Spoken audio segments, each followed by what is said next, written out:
Hello, Daniel. One Jaw, and Ashley, and Angie J, and Jessica. Hello. How you doing, Jessica? Haven't seen you in a while. Hello, darling. How you doing, Diane?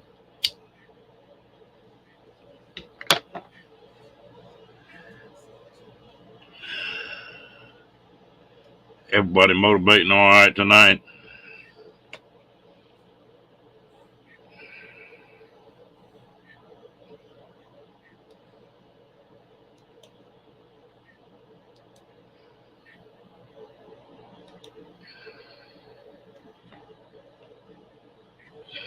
Hey, Steve.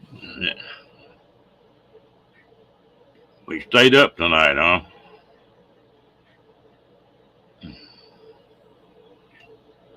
Hello, plugs. They, well, I'm glad you come in anyway. Where y'all at now, Jessica? You don't mind me asking?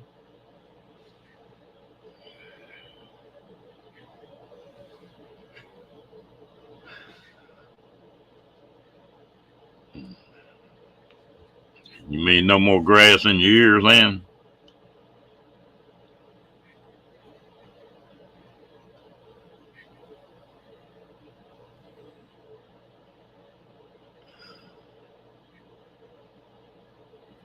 New Hampshire. Wow, that's a long ways from Texas. Hello, Fairy Dust. How you doing, darling? Daniel?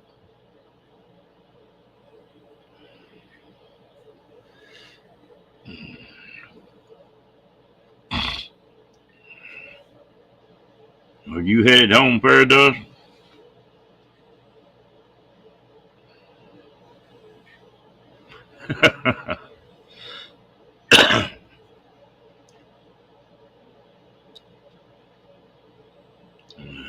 Boy, you getting the damn split down fine, sick ways.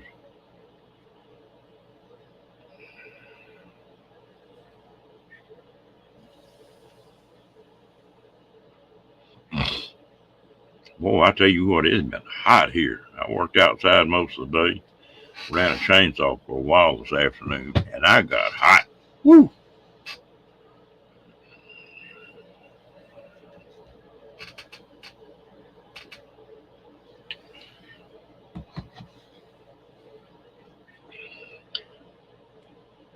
Well, I need to clean my keyboard off.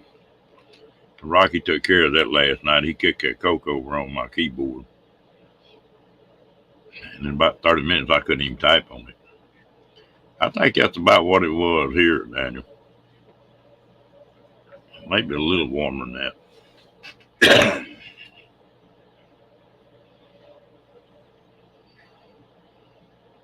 Wow.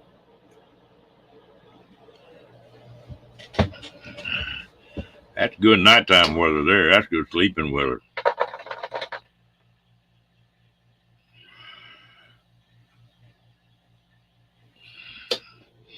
It doesn't cool off till about 1 o'clock, does it, Steve? About between midnight and 1.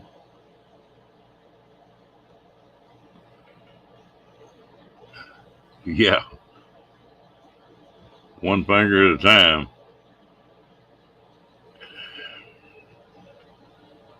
I couldn't even get signed back in on the computer.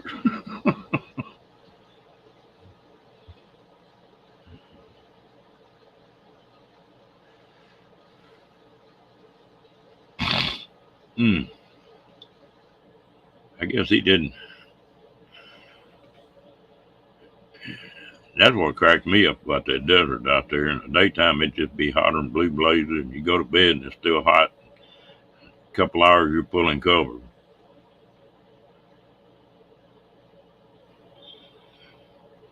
Oh my lord, don't need that stuff. You get up high enough, you love have snow anytime though.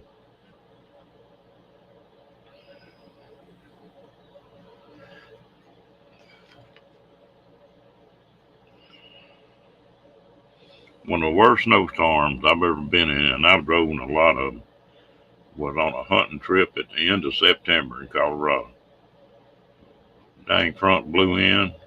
Ooh, we had about a little over a foot of snow. New snow got dropped. 24 hours.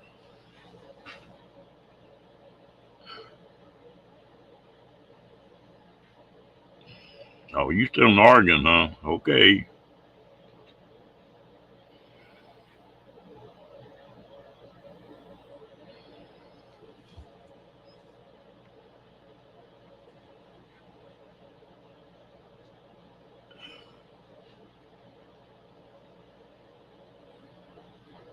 Hello, River. How you doing, bro?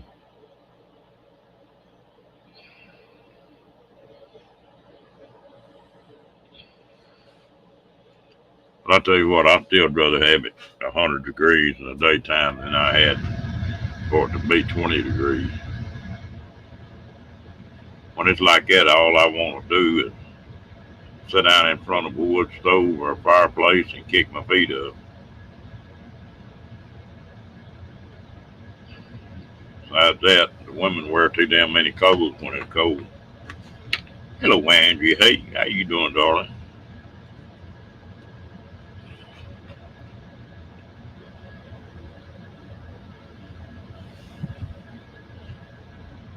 What kind of trouble you been into, Andrew? Well, that was you been up to something.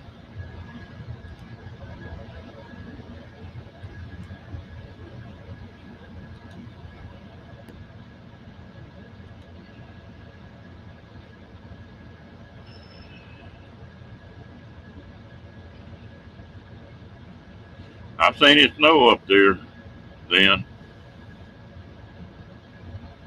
I was in Billings, Montana on July the 4th, and it snowed about 6 inches.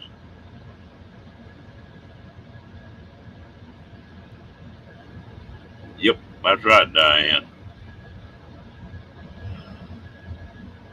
Yeah, I think I'm about half lizard, Steve. I like the hot weather. You were ready for it to be Saturday, huh? Oh, Angie Hayden went to line already. She just got in here.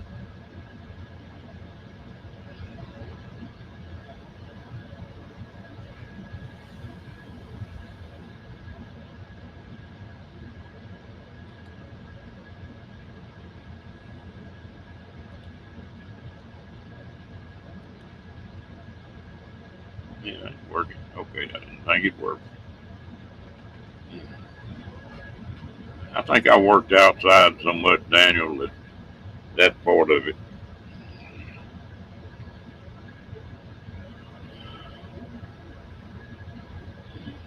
Uh huh. How many beeps have you got on the end of that sentence, River?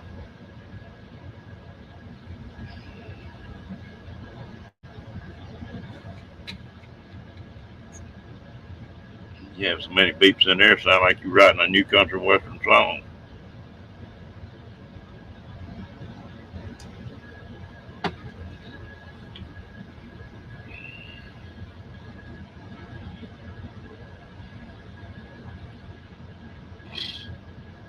Hmm.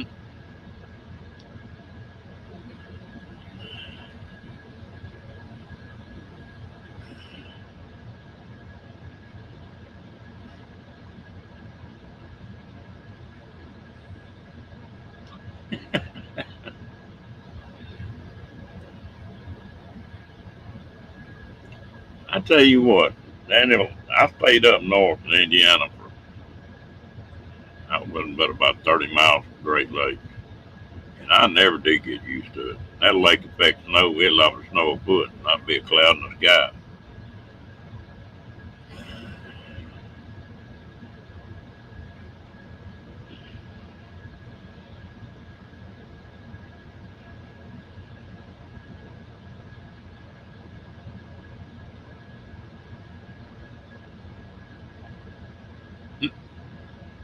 Damn, river done got naked in here.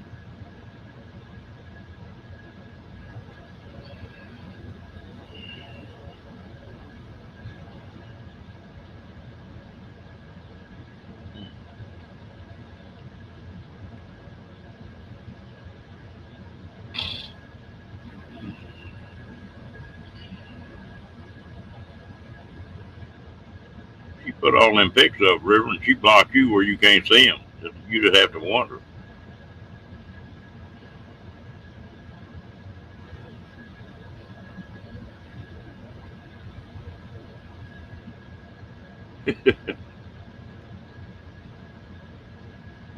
Yeah.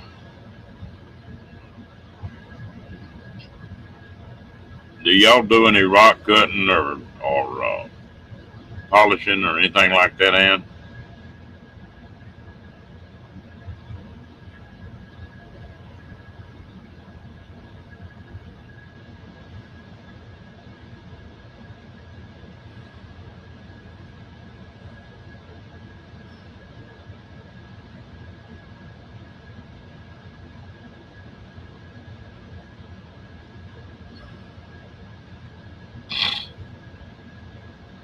Hello, Miss Janet. How you doing?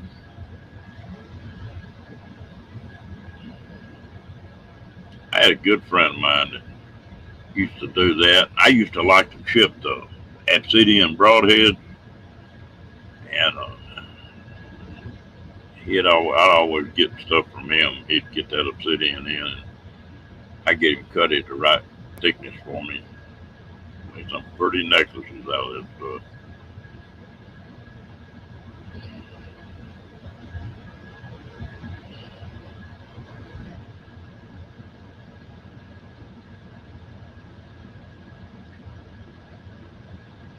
I have to come watch that plug.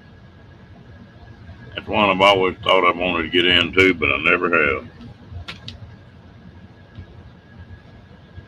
It's like I need another hobby.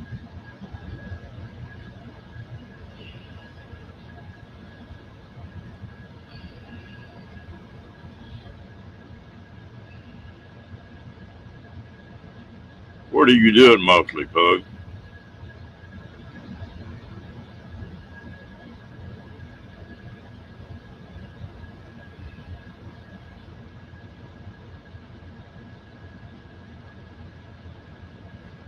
That obsidian, I had some, what the hell they call it, tiger stripe. Then I chipped some flint broadheads out of them. Ooh, they turned out pretty.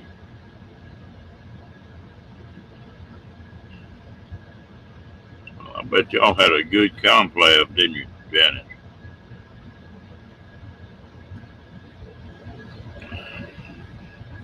I don't know about that. I've got some hobbies that I get away from, but I always go back to them.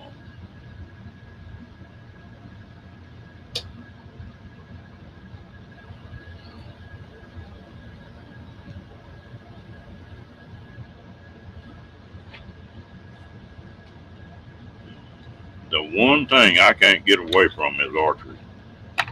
I won't shoot for a couple of years, and oh, okay, Janice. And then I'll pick that bow up and start shooting again. And I just never been doing that a lot of years.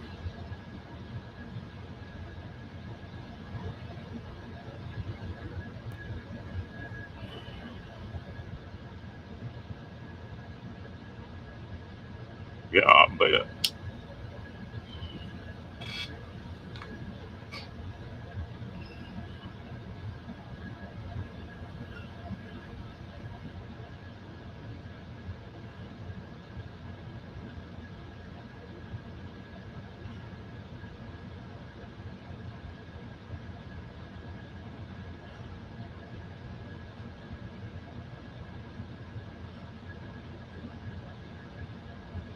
Hello, Rango. How you doing tonight?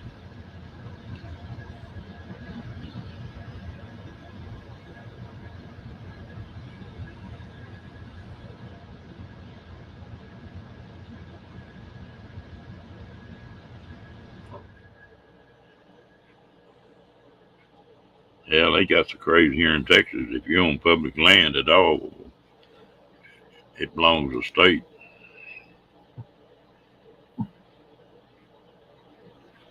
Wake up!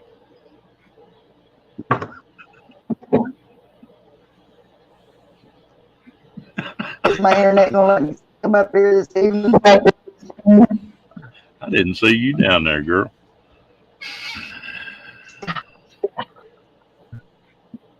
Yeah, Yeah. like, who handed me the broom? I think this thing gonna have to catch up. I may have hollered too loud. It's probably my internet. It's been wonky this evening. Yeah, now it's coming back in. Well, you staying out of trouble? Of course. I'm good. You got your oxygen out, ready to go. Wait, that might be my empty one.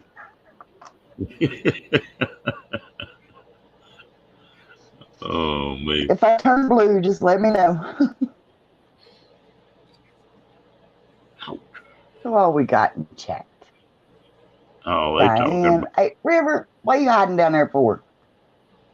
Hi, Daniel. Plugs for days. And Jay. Hello, hello. Ringo and Czar. Hello. Pretty I good know, I'm good. missing a bunch of you. Hello, Lillian. Lillian, hello. And of course, Janice from Hey, Oz, she ain't Janice. yet.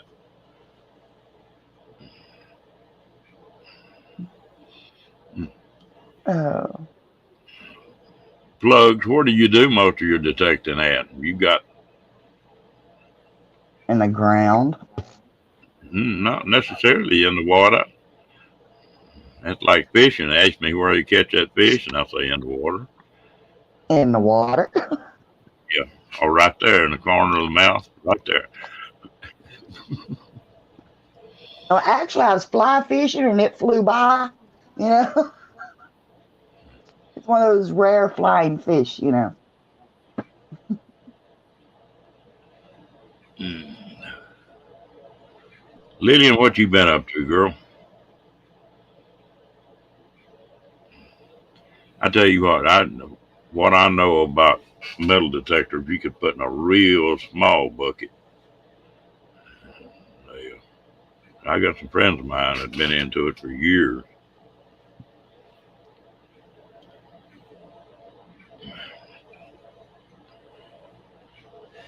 Well, here in Texas, they made it now where if you're on public property, you're supposed to turn it into the state. Of course, people don't do it, but yeah.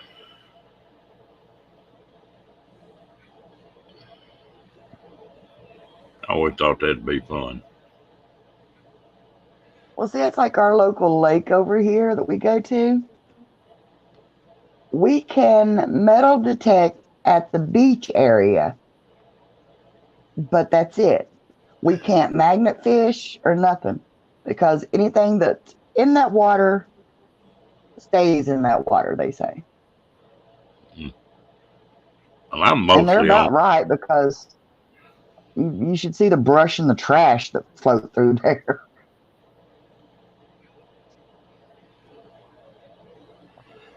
Yeah. Are you looking at YouTube or are you looking at uh, StreamYard, Andrew?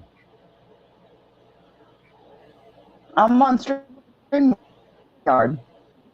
Okay. I just it's just lagging pretty good. I just wondered. That's my internet. Oh, okay. So, Well, that ain't no problem. I hit that other night that I got a real big lag with somebody I was talking to, and they were on YouTube and I was on StreamYard, and so that put about 6 or 7 second lag in it. hmm. We got both on the same deal and it stopped it.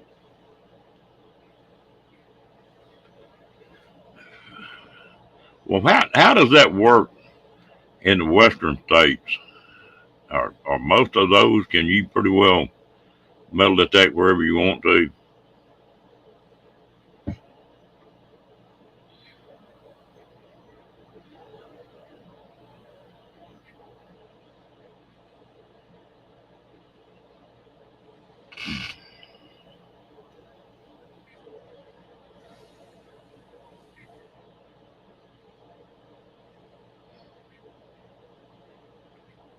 Yeah.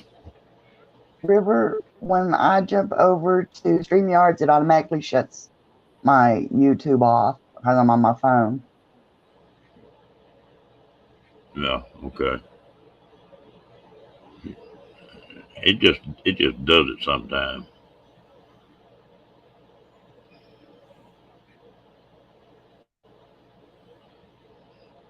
Yeah, I know some of these places do. Well, where I mess around most of the time is on rivers and river banks. Ooh, they're funny as heck about that.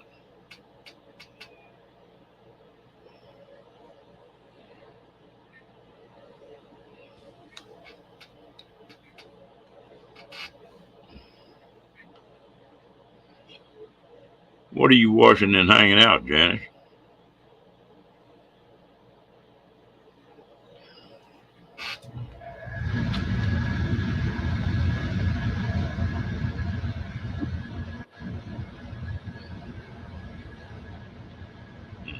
Well, you did a little of that metal detecting this year, didn't you, Angie? I mean, Um, magnet. yeah, I did some magnet fishing, yeah. But down south, it's easier to magnet fish because there's little creeks and rivers and ponds everywhere. Up here, it's hard to find a decent place to go magnet fishing because there's just not that many different areas you can get to. Hmm. Well, that's one thing about Texas. There's plenty of water you can get to up here. Yeah. And I don't know how the laws are in Texas on the magnet fishing. I know metal detecting is pretty crazy, and and of course there's some reasons for that. There's a lot of Indian mounds in Texas, and a lot of them on the rivers that I fish. And you got some of these idiots that dig right into a burial mound or something like that. When that's what got a lot of them problems. You know, Yeah. you can pick up stuff off them mounds, but you can't dig in them. And used to, we could dig in them. We found a body in one of them, like a mummy in one of them. The guy that was with me, I told him, I said, we just cover this up. We can back up off of this one. You got a little bit of respect on that kind of stuff. But I used to have broadheads. I used to have nearly 500 broadheads and spear points and axes and all kind of stuff, scrapers. And wound up gave all that stuff away.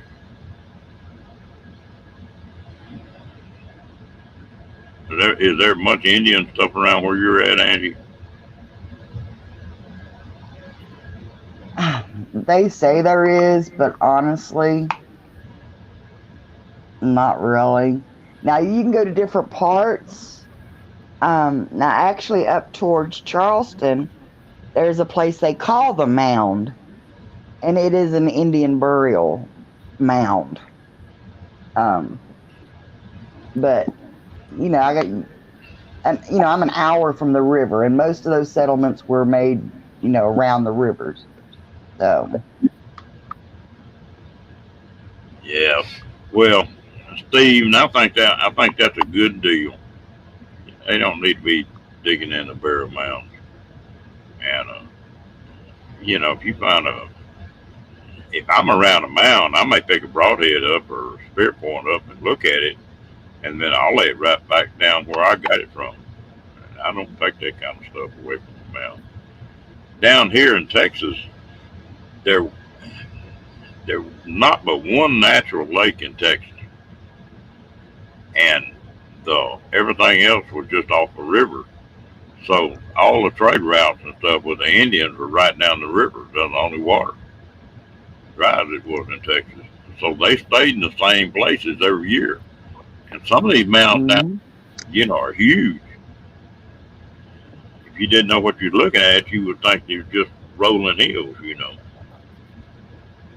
yeah. They, It's pretty neat. Now I did find one deal that I would have liked to went back and looked into. We were kayaking on that Brazos River, and you can see the layers where it flooded over the years. You know, it'd be a red layer and a white layer, and we came up to where it had the river had cut through a mound, and there was just it was like 10 or 12 foot up a straight bank. You couldn't just reach and get to it, but there was everything in the world showing inside of that mound. It was just like a picture, and I was going to go back and take a bunch of pictures and stuff of it, and I'll be damned if it didn't rain that night and flood out, and it washed it away. But somewhere down Oh, there, there's a ton of that kind of stuff.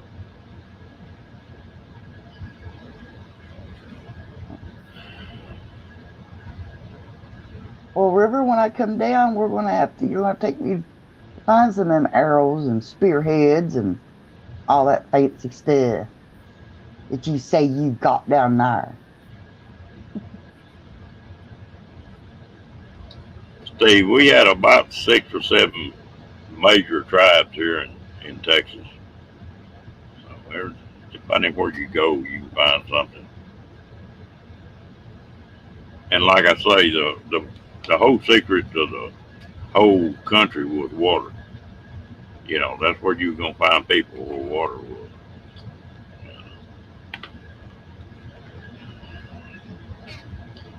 Pretty, it's interesting.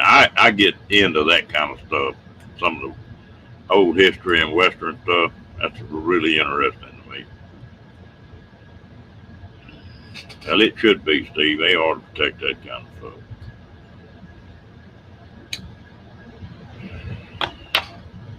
Well, Andy, what are you doing that you got home?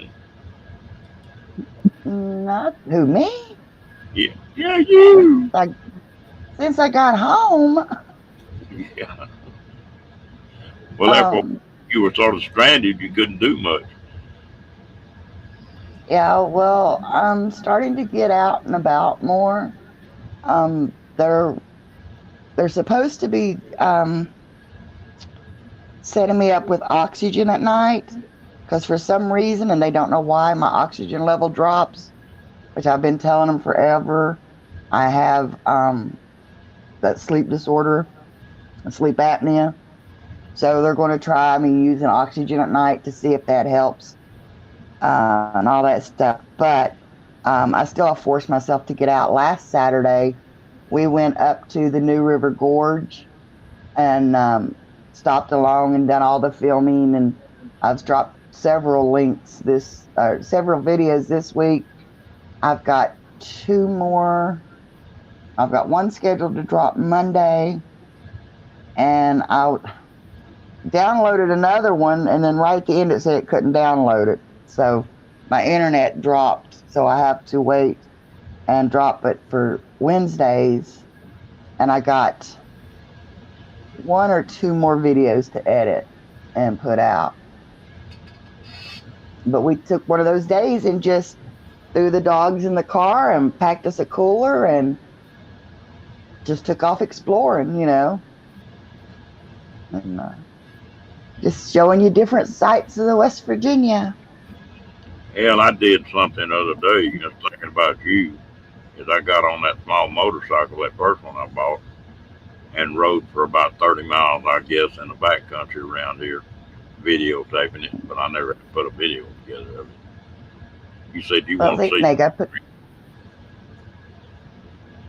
got to put that video together so I can see that. Well, so far, I bought one motorcycle, and it's just too small. It doesn't have enough top speed, so I'm selling it. But I put over 1,000 miles on it to, I don't know, about 2.5, 3 weeks. Well, I bought another one, and I've already got 1,100 miles on it in the last 2.5 weeks. So we're gonna get some footage running down the highway.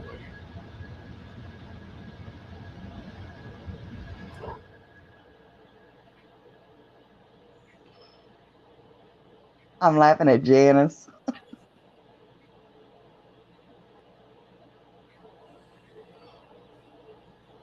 Yeah,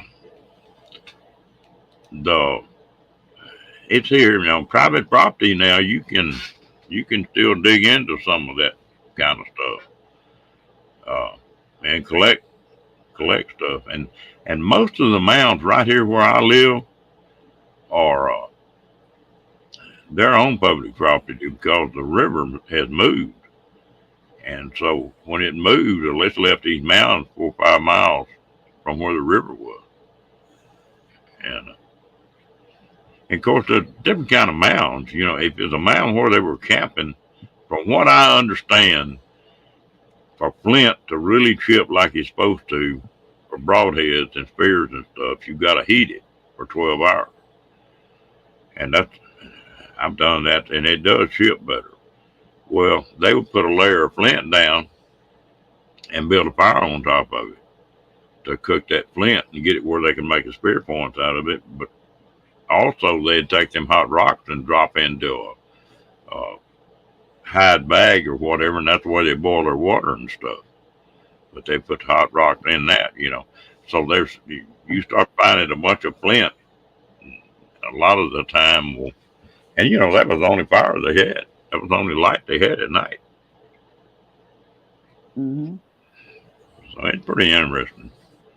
And there was something else that was sort of interesting about this particular area. It's pretty interesting. And hey, Steve, you got YouTube on? Yeah.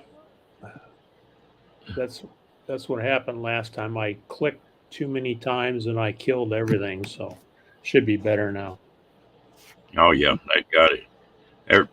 This county I live in is one of the few places in the world that's got 7 colors of clay. And they found this was a trade route for the Indians. And they found that clay all the way up in Montana and Canada and up in there. They used for pigment in their colors and stuff, But there were traders that came down through here. It's pretty neat history. Yeah, we've actually found seashells here in the desert. And my wife and I, for a number of years, did some volunteer work here in the area we live in. We worked for the state of Arizona, and they assigned us different Hohokam Indian sites. And our job was to go visit them once a month and make sure nobody was out there potholing, digging up artifacts. And then we had to do an online report.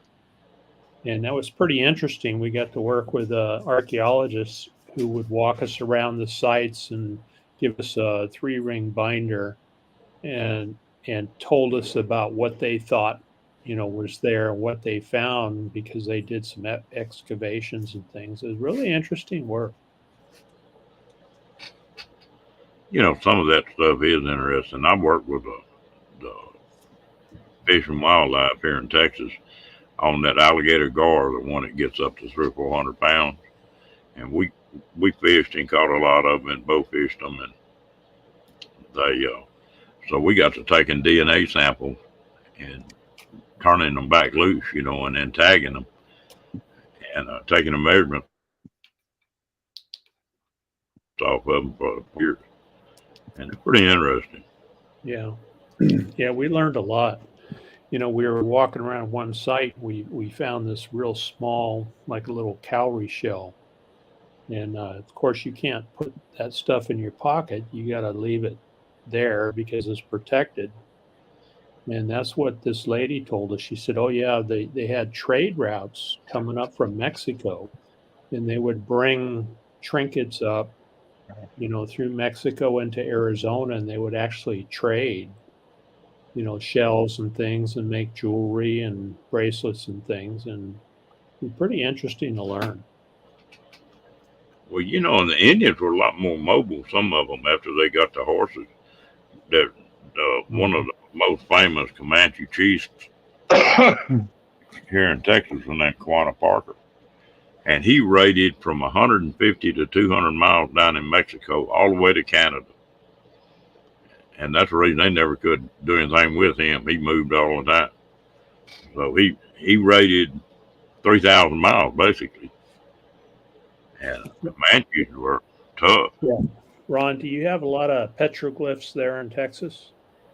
No, and now you get out in West Texas, you do in the Rocky deal, or you get in what's the name of them mountains out around El Paso? They've got some out there. But Oh, this yeah. is mostly you don't have the big rock right in here.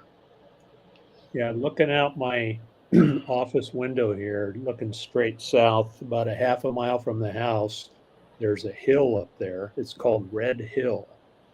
And it's not a very big hill, but on the back side of it, on the south side of it, are actually petroglyphs that were, you know, chipped into the rock. It's like a lava type rock, has a dark crust on it where they chipped their drawings and things. And the archaeologist told us that, you know, back in those days, the high ground was the ground to keep watch out, you know, to see if your enemies were coming in. And so they would put the young braves up on the hilltops, and the guys would get bored and they would just start making graffiti, which is basically what they did back then, was chipping out these drawings and telling stories and describing, you know, different things as part of their life. And it's really fascinating to see some of that. Believe it or not, we found a rock. It's been several years since I've been there. That is near the river that has got some of those petroglyphs on it. You know, and me and Rick, I might get Rick to ride down and try to find that tomorrow. And it's odd because there wasn't. It's not known that was a lot of Indian activity in this area, but they found that rock and it's got the carvings on it and stuff. And it's been there, you know, as long as I can remember, they say, you know. Yeah, it's pretty. This stuff here is, they said, 4,000 to 8,000 years old. It's been up there. You know, it's pretty amazing when you find that stuff to think it's that old and it survived so many years.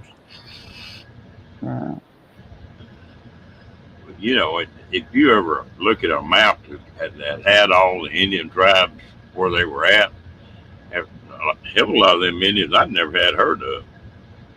Mm-hmm. Yeah. Small tribes. And it's sort of funny. Everybody talking about the casinos. Well, you don't have, they're just finally getting it worked out. But you don't have any Indian casinos in Texas. They're just getting started to get a couple of them. And the reason was Texas was a country when it joined the United States, and it had its own treaties with the Indians, but that didn't carry over to the states, to where in the states they had their treaties with the United States government, you know. And but they did finally get one in El Paso, and I think one down in East Texas someplace on some Indian reservations. Yeah. Yeah. And that's a pretty interesting place up there, those cliff dwellings up there by Flagstaff. Yeah.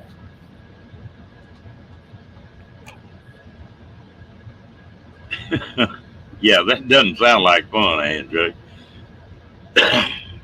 Not when you're carrying a baby. No.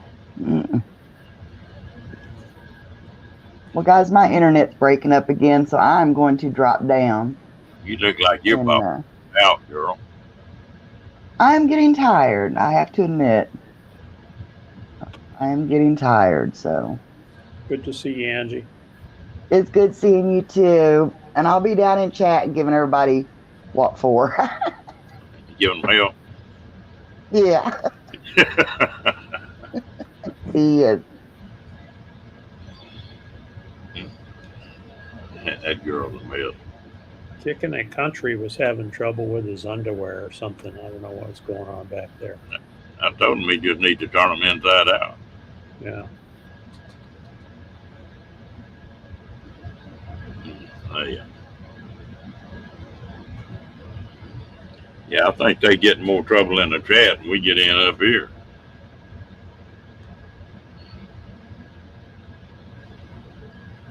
You still liking your Starlink pretty well, Steve? Yeah, we like it real well. We're wanting to do some camping up in northern Arizona, but we've got a dog that's been sick. We lost our little one the beginning of the month, and our chocolate lab down here is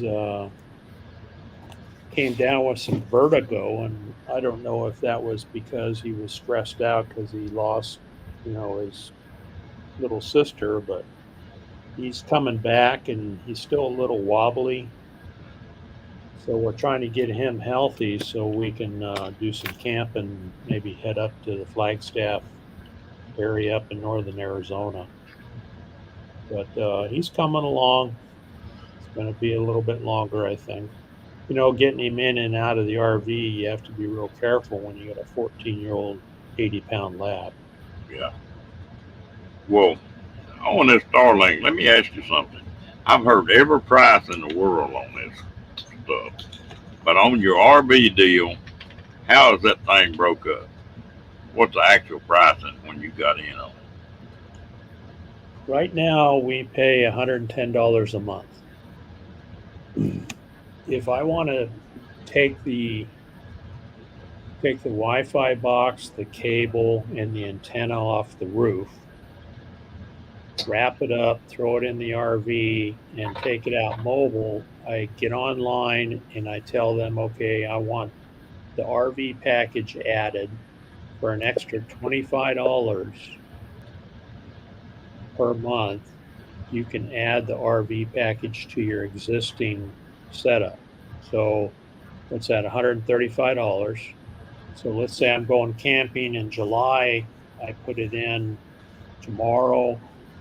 They activate it. I get up to the mountains. I set everything up, and turn it on, and it automatically searches, finds the satellites, and gets you online. And it's $135 for that month. Now you come back home and you say, okay, we're going to stay home for a month. You shut it off, and you only have to pay that $25 fee for the month you used it. You can turn it on and turn it off as you need to. What your equipment? I've heard everything from $500 to $600 on the equipment. How much did you have to pay for the equipment to start with? Yeah, it was when we got it. It was back in. I ordered it in like December of last year. It arrived in March. I had to put a $99 down payment, to get on the list. And then when the equipment was ready to ship, they sent me an email and said, okay, if you want it, it will cost you $549. So I paid the $549. About a week later, it shows up at the house. So it was $549 plus 99 plus your first month's, you know, fee. So it's at 549. In other words, had to be 648 plus your $135. 110. Yeah, okay, on 110. Yeah. So it's 549 plus 99. Yeah, 648. To get the equipment to your house. Now, I've heard, and I haven't checked, that if you go in and just order strictly for RV, I heard somebody say it was more expensive. I hadn't heard that. I'd heard the same thing that you were telling me. Uh, I was fixing to buy a Boost, and the more I hear about this, the Starlink, it looks like that's the way to go. Because I'm Okay. fixing to hit the roof pretty heavy, I think. River says my friends just bought a mobile unit for $680 and $130 a month for their contract. That sounds about right. I'm sure the price went up a little bit on the equipment. And I think for $135, you know, that's not a bad deal if you can get rid of, some data plan. that maybe you're spending $100 on that you can move to Starlink.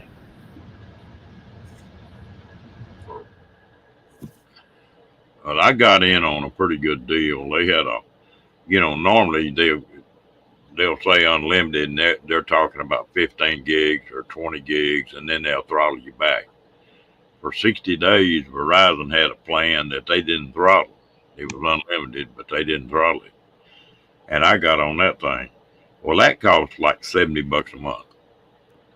So you're talking about another $60.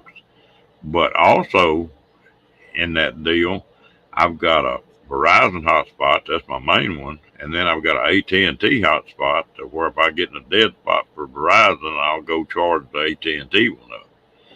So, that's some more money. So really, it's not that far out of reason from what I'm spending right now. Yeah. Yeah. You could probably, in Texas, I think they have coverage in Texas, no problem. There's some places in the Midwest that don't have coverage yet, but I think most every place out west here.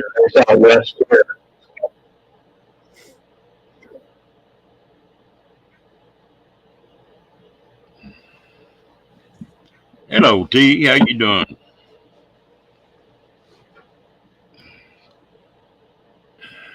Yeah. And I'm sure it's going to get better and better the more. It's got to be a major task getting that stuff set up. Yeah, and they're putting more and more satellites up all the time.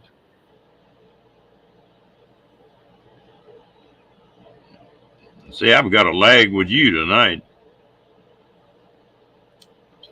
Yeah, I don't know what's going on.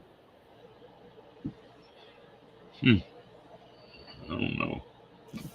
Maybe my internet. Something must be updating because I just turned my computer back on and I have a lot of automatic updates on this thing. Okay. That could be it. Well, I wound up, and that dog of mine took care of things. I had to put a new keyboard and mouse on my computer this morning. He kicked a cocoa. I was fooling with him. He kicked a coke over on it last night. Let me see if I can show my boy. He's down here on the floor. Oh, yeah. I tell you what, I like a lot of different breed dogs, but I still think of labs, especially I really love the yellow labs. But the labs, I think, are one of the top dogs around. Yeah, he's been a good one for us for sure. They just don't live much past, 11, 12 years. Yeah, and he's 14 now. So, yeah. He's way up there for a lab. Yeah. I think my black, I had a black and a yellow both. And the black, I think, lived to be 13. And the yellow was about 12. But there's some great dogs now. Yeah, and I think, we're real careful about what we feed our dogs. Oh, I just got a notification that my Starlink payment has been processed. Just came through. But yeah, we're real careful what we feed our dogs. We just give them dog food, and we don't give them table scraps or anything like that. So I think that keeps them healthier. You don't give them anything with sugar, ice cream, and anything like that. And our dogs generally live a long time. Yeah, and there's something else. Just that crazy little old bulldog I got now, boy, he's different.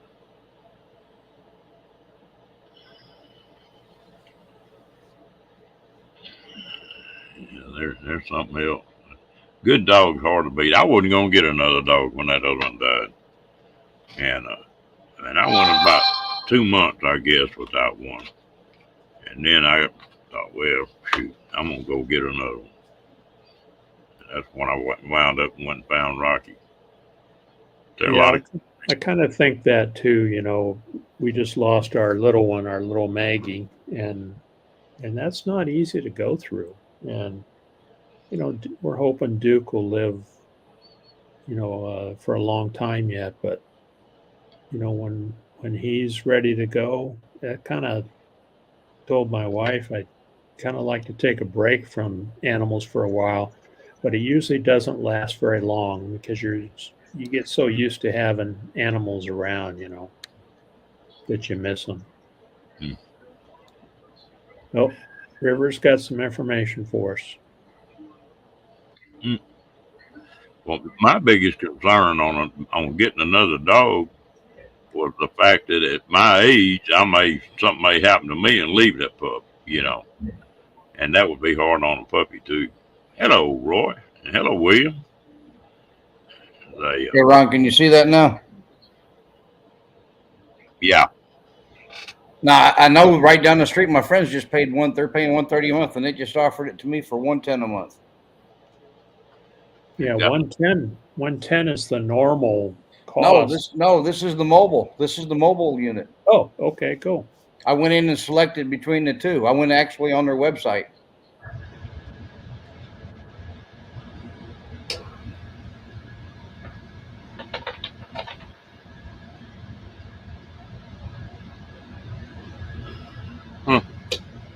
they, well, I just about made up my mind. I'm gonna hold off another 30 days, That's and that's the mobile one right there that I clicked on. Cool. I think I'm gonna hold off another 30 days, and then I'm gonna everybody's still getting along with it pretty well. Well, I'm gonna go ahead and go. I don't have any contracts on my other stuff anyway, so. And that's the nice thing about this too, Ron, is that you don't have to sign up for a year or 2 years, like you do with like satellite TV. Yeah. You sign up, and if you take it out and you try it, and within 30 days you say, no, this is not going to work, you ship it back and they give you your money back. Wow. Damn. Yeah, I just hope that he can complete this thing. It's gonna make a world of difference. Yeah, Roy and Becky are in the chat now. I'd like to see them get it because they do live streams every day, and I think that would help them a lot. Yeah, well, and see, I'm re-rigging.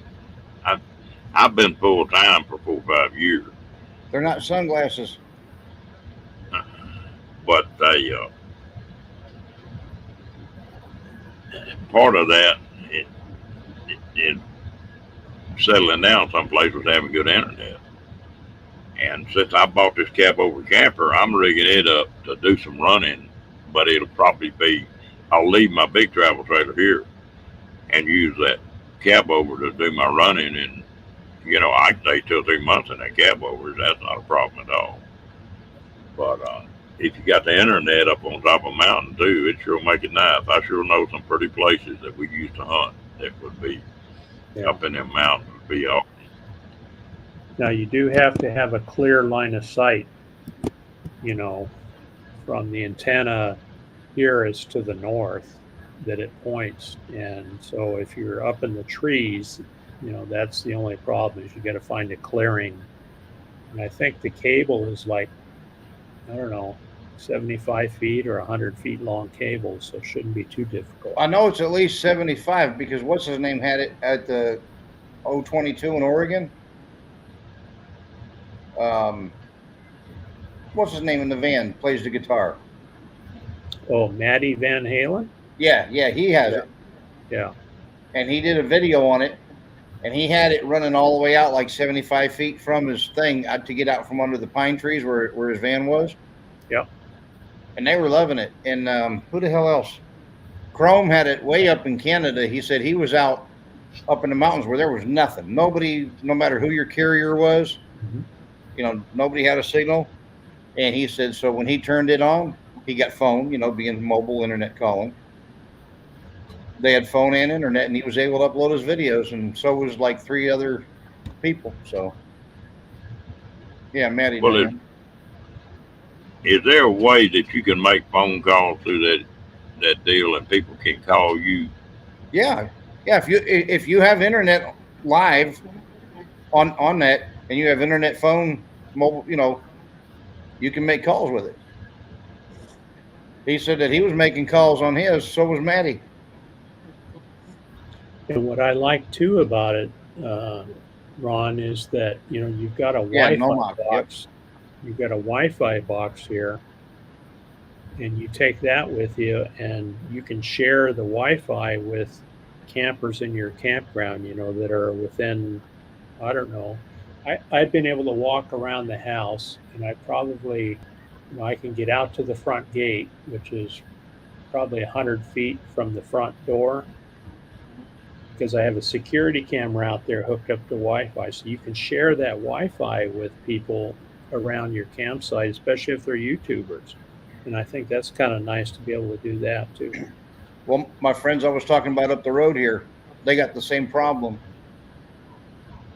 They have no phone, no internet, no nothing out here in the forest. And you can be on your phone and make calls and text and everything while you're at their house. Yeah, that's Well, nice. And where we live out here, we're 25 miles from town, out in the rural part of the county here, and we didn't have very good internet or phone service either. So this Starlink was really a game changer because I couldn't do stuff like this. well, this new phone that he's come out with, I just wonder if that's going to be hooked, where it'll hook up through Starlink different than a regular mobile will. I haven't heard anybody that's got that phone, but I know he's supposed to be introducing it. Yeah, I saw that. Musk, you mean Elon Musk's new phone? Yeah. Yeah, I saw it. I saw that flash by. I didn't look into it much, but I would Yeah, bet I saw the advertisement. it would probably work with the Starlink.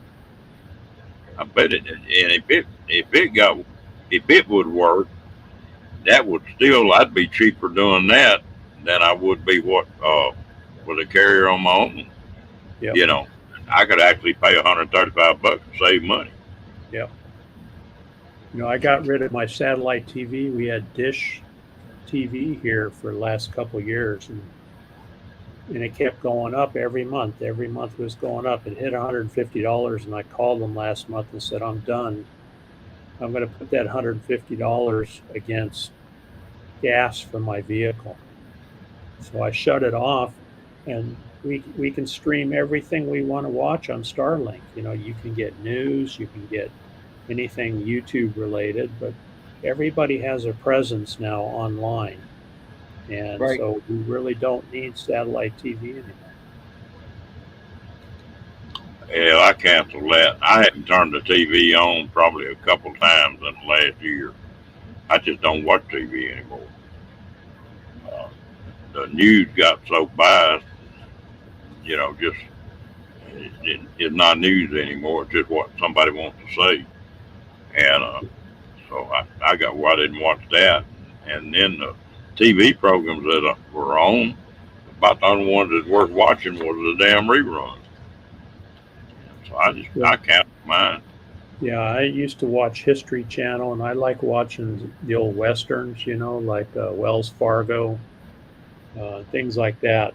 I like to watch, but they're all online now, so you can catch all that stuff online.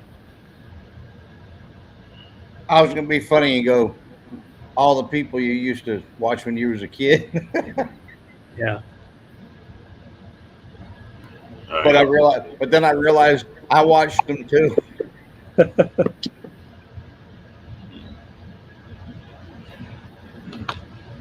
Well, this new little series I got coming, it'll give y'all plenty of fodder for some jokes about that.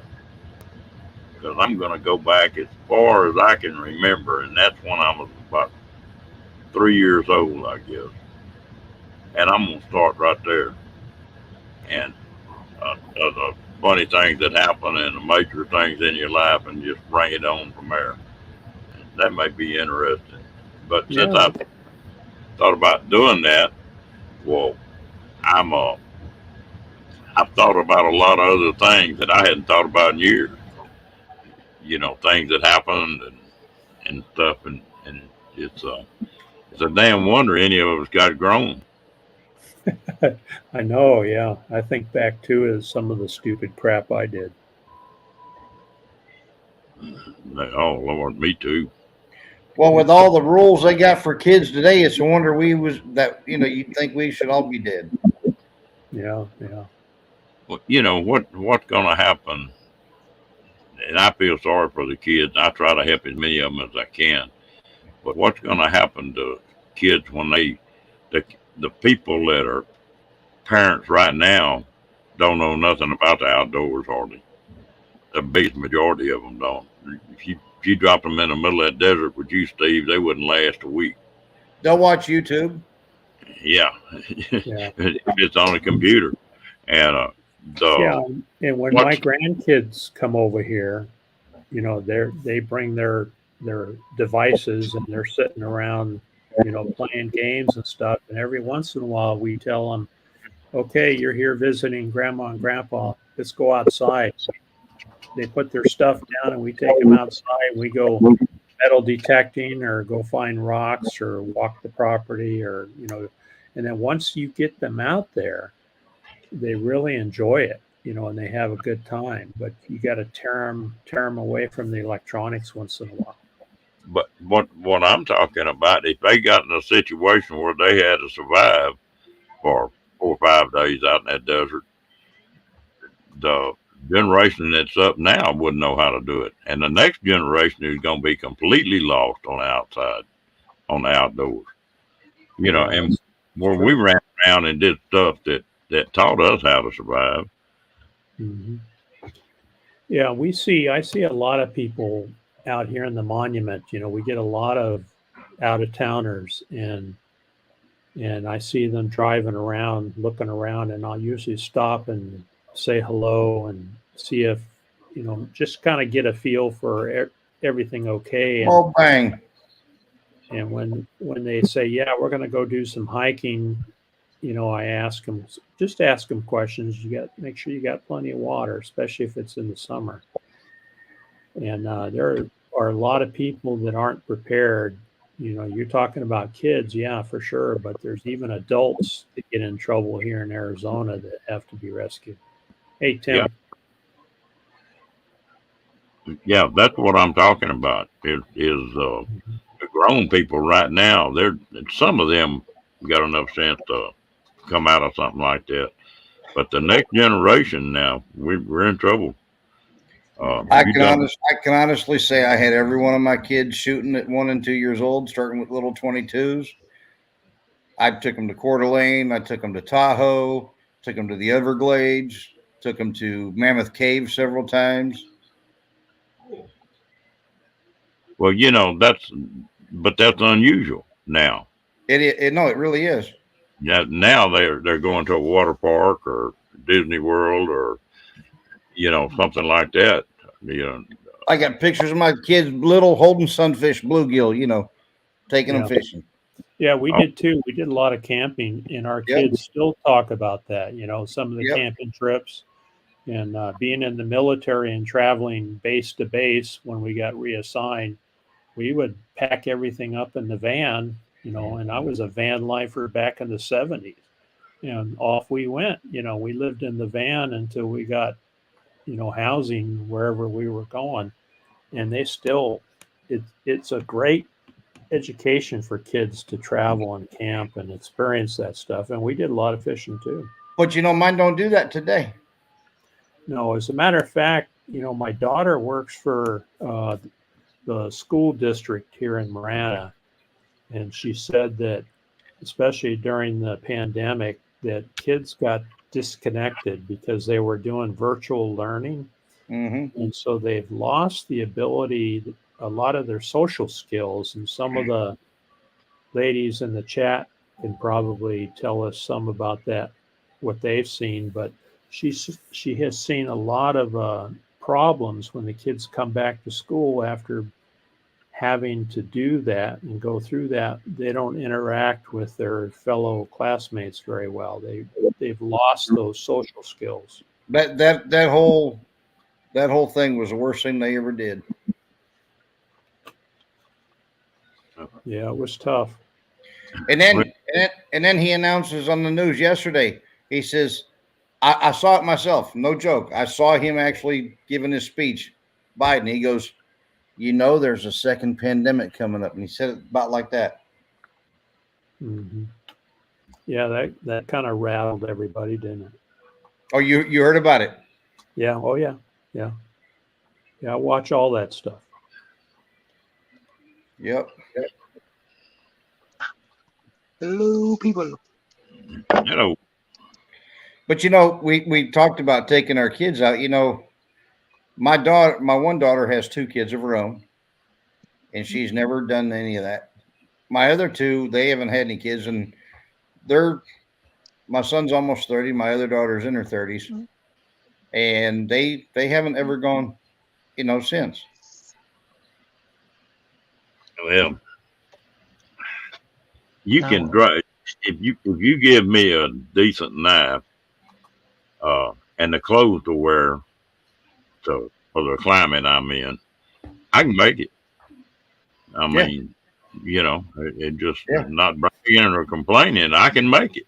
I've done it before, and most of these people now, you drop them off like that, and they wouldn't last.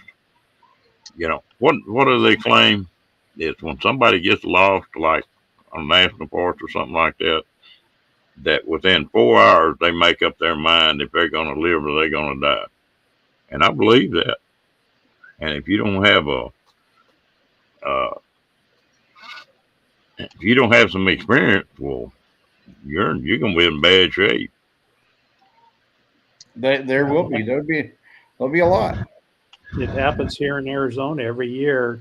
You see on the news where somebody went hiking, up a hill, and they didn't have enough water. Or they started too late in the day, and just were overcome with whatever conditions they ran into. And down Steve, here, you guys already got over 100 and something hikers disappeared this year so far. Yeah, it's the heat down here that gets you.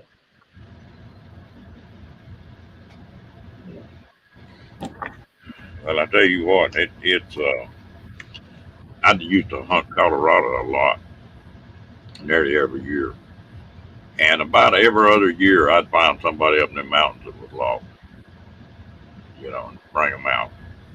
And people think a mountain goes up to a point. Well, a mountain don't work that way. It's got different ridges running off of it, and it's unreal what people will do. I found one night or one afternoon late. I was elk hunting, and I was watching some elk, and all of a sudden they broke and run. And that's this year missing. 915, 2022 for Arizona. Yep. All of a sudden, them elk broke and ran, and when they did, well, I said, "What the hell going on?" And I kept watching, and an old boy come out of the brush and just acting crazy. He was looking around, and I watched him for a minute. And I said, "Man, something wrong with that dude." And I whistled at him, and he was like maybe 300 yards from me, and we're like at 9,000 feet, between 9 and 10,000. And he just broke and hit a dead run toward me. And he started getting about 20 yards from me. I done squared around. I was fixing to knock the fire out of him because I didn't know what was going on. Well, he finally got where he could talk, and he had got lost that night before, and he had walked over 20 miles in them damn mountains at night. How the hell he didn't kill himself, I'll never know. Wow. And I carried him back, walked him out to where my four-wheeler was, and carried him back to his camp. I went back later in the week, was going to check on him, and they said he got back to camp, he loaded his stuff, and he left. And he went back home to Missouri. And just, so, River, question on those missing people there. Is that number strictly people reported missing? I'm wondering how many migrants are in that number, because we get a lot of migrant traffic through here too. I don't know if they break that down or not.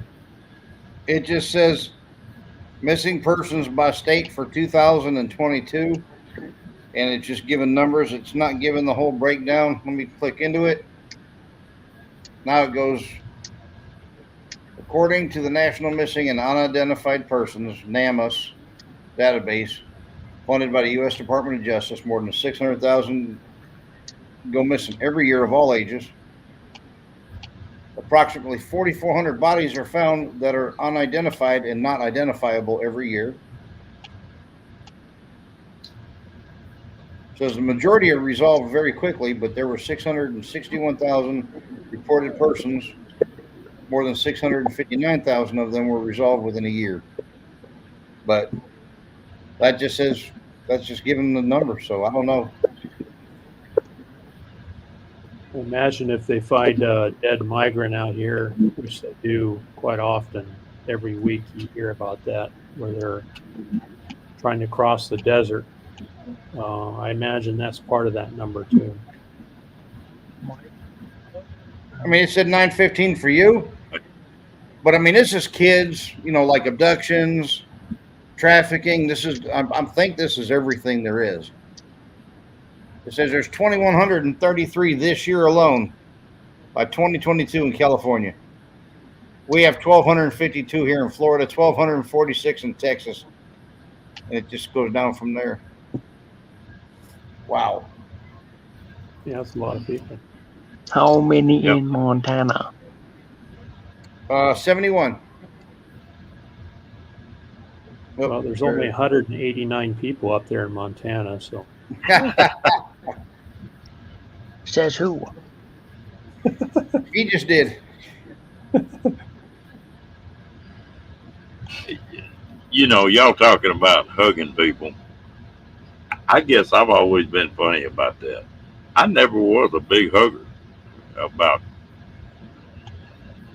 it always sort of freaked me out that people would hug that much as they do, you know. Not because of COVID or anything. I just never was. Hey, Steve, this doesn't say Muggy on, but I'm thinking it is. This woman went missing January. She was up on the Rim Road. Oh yeah, Muggy on Rim. Yep. I'm thinking Muggy on too. Yep, probably so. That's where that. Yeah, I know Arizona. Yep. Wow. Right. And a lot of people. We ain't even quite half over yet for the year. Yeah, Ron, I wasn't a big hugger either until I got married about, 36, 38 years ago to my wife, and she sees somebody on the street and she's going to run up and hug them. So I kind of got used to, doing hugs, and I'm more comfortable with it now. And, you got the bro hug, right? You can't come up and give, a man a hug unless you do it the bro hug way. Everybody knows how that goes, right? But it's just something I wasn't used to. It's like something else, Steve. I don't know how you were, but just in the last, I'm going to say 10 years, people will find out you've been in the service and walk up and say, "Thank you for your service." And man, that freaked me out. I didn't know how to say what to say. I mean, for so many years, it wasn't like that. And this is for Mobang. He said he bet the number of people died in accidents are pretty high compared to missing people. No, it's extremely less. For the whole United States right now, so far, 3,460. Mobang.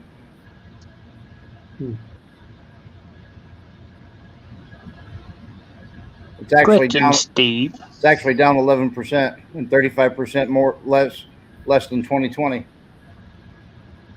Yes, sir. Go ahead. What's the difference between a bro hug and a normal hug? That's what I was waiting for. No, I'm not going to say that, Janice,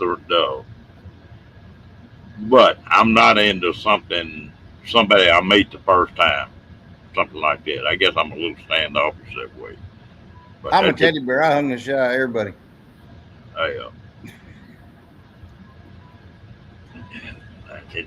It's just funny how different people are. Now, there's some people that I don't normally meet a stranger, Now, I'll grab you by the hand like this and just do the quick bro hug for men, but that's exactly what it is. It starts off with a handshake. Yep. Peace Dragon, I don't know your name. What is your name? William. William. William. So it starts off with a handshake, Yep. and then you pull You in, pull it and in. you just do a pat on the back, and Yep. it's kind of a half a hug. Yep. And that's for somebody that you respect and that you make a connection with usually. And you can usually tell when you meet people whether or not this is a friend or a potential friend. But Ron, getting back to your previous comment, about being in the military and being thanked for your service, I was uncomfortable too. I went in the 70s, after Vietnam. Guys came back from Vietnam and got spit on, walking downtown. We weren't allowed to wear uniforms, and you had to drive straight home. You couldn't stop anywhere on the way home because people just hated the military back then.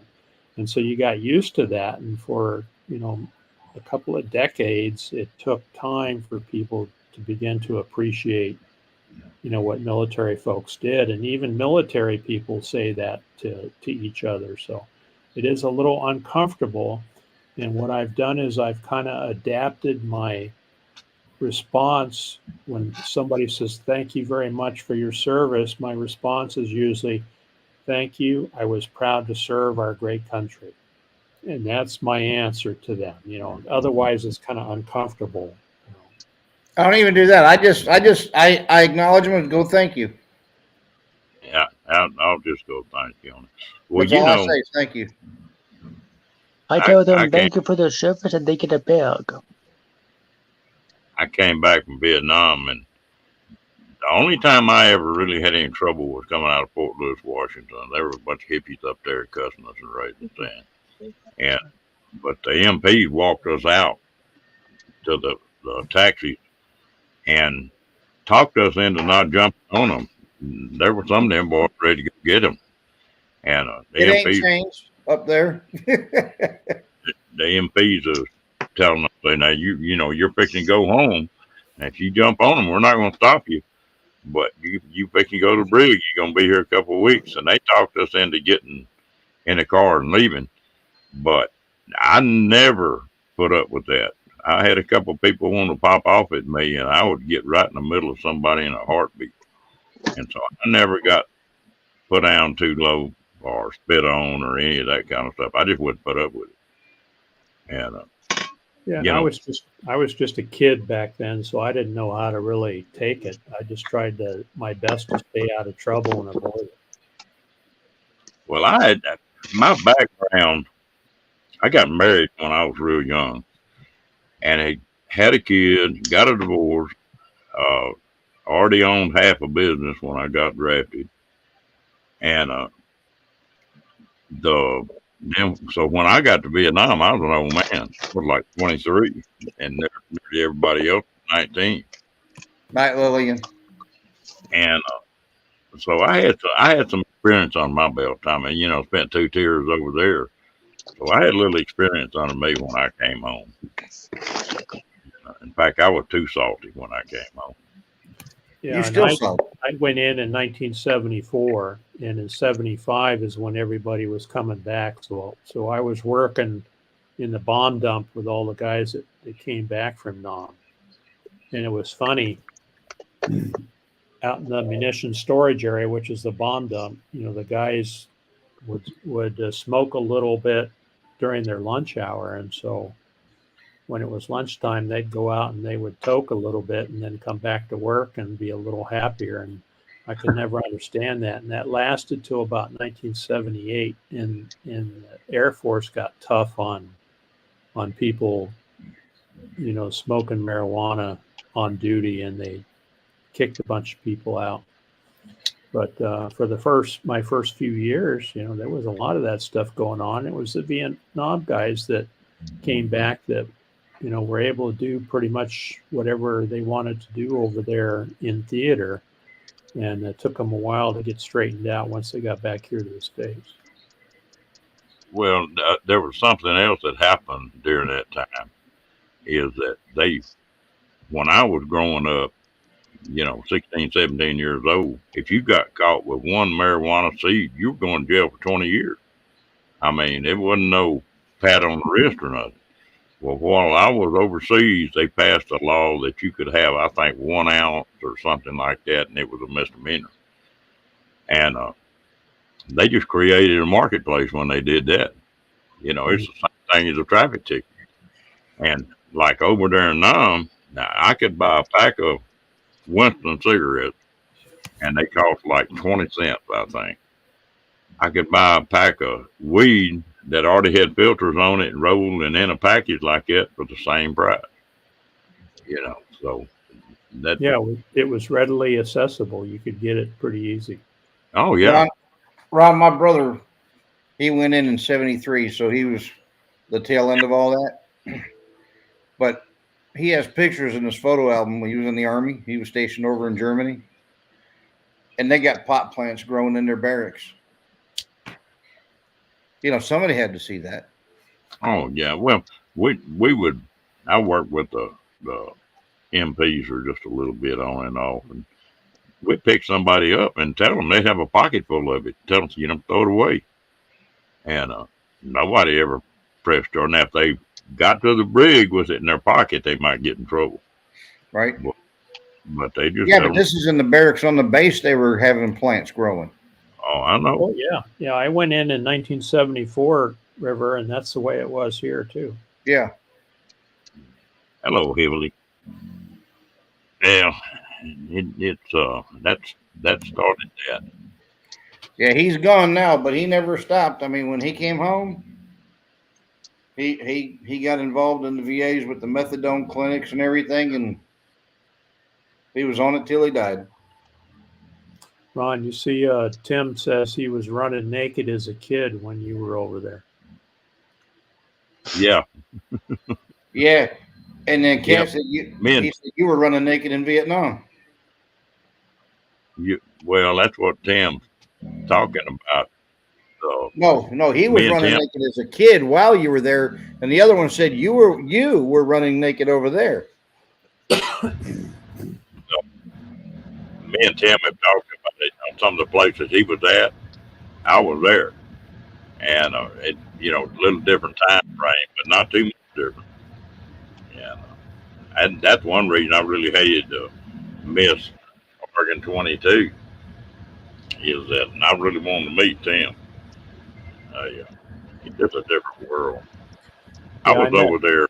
I met Tim at Box Van D's meetup up there in Quartzsite, and he made his famous is it egg rolls or oh, don't tell me that. Yeah. Oh, that's one of my favorites. You got to be kidding me. He makes those. Oh yeah. Yeah, he oh my God. He'll probably tell us here in a second, but wow. But yeah, it was nice meeting him and a lot of other people that were up there too. So what, Tim's from over there? Yeah, he was born and raised over there. Hey, Tim, type yes in the chat if you know Ging Cao and Duy Nguyen. I used to work with some Vietnamese guys. Well, one of them was Vietnamese, two were Laotian. I make egg rolls and every meetup. Nice. And me and one of the Laotian guys were about the same, chunky. And the other two guys called us both Duy Nguyen, which is fat boy.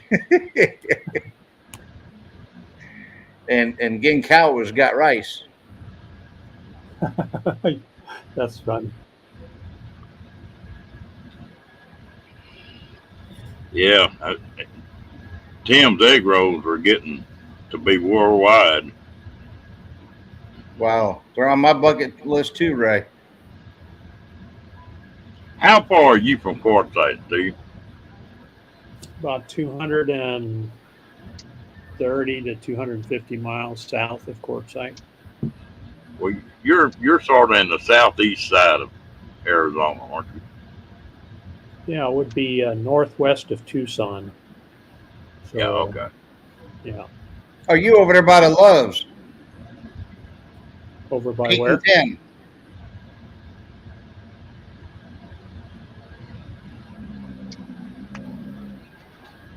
I didn't hear you, River. Are you so you're at the intersection or the junction of 8 and 10?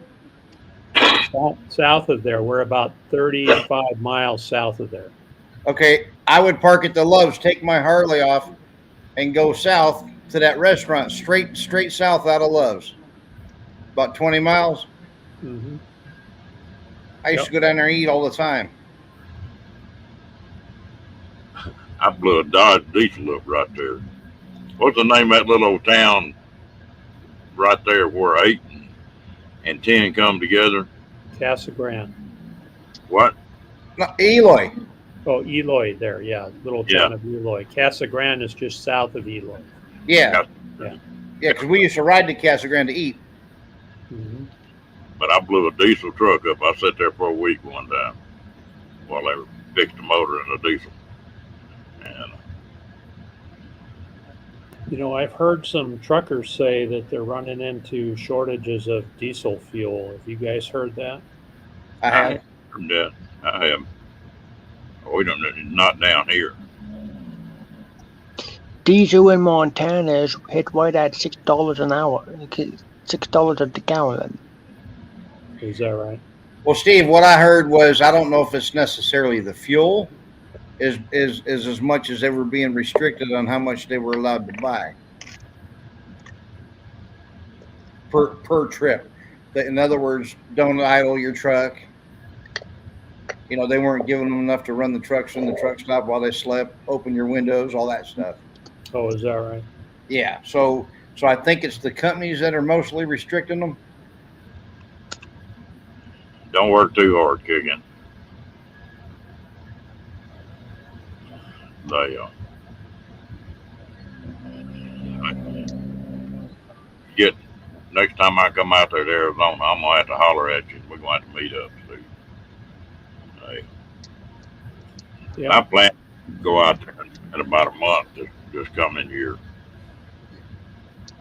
Yeah, we're trying to hopefully go up north and sit in the trees for a week or so, and hopefully hook up with Box Van B and Roy and Becky are up there, and then Scott is up there with them too. Sure would be nice to see those guys again. Well, I lived in Payson when I left Phoenix. I'll be right back. Payson's a nice little town. Yeah. Now I've shown this to Ron. He's seen it. So when I tell you I used to park my truck and ride down there to Casa Grande and eat, I wasn't lying. Oh, there you go. I used to ride everywhere I ever went. It was my truck. It was my DOT. It was my MC. I didn't work for nobody. That's nice. Why don't you now? I'm going to get in trouble.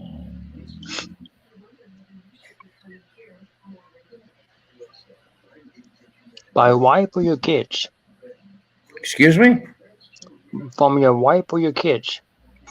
My kids are grown. I'm by myself. I got dogs. Then how would you get in trouble if you went driving? I was just being funny. I'm going to travel in my motorhome and meet My these guys. liberalism.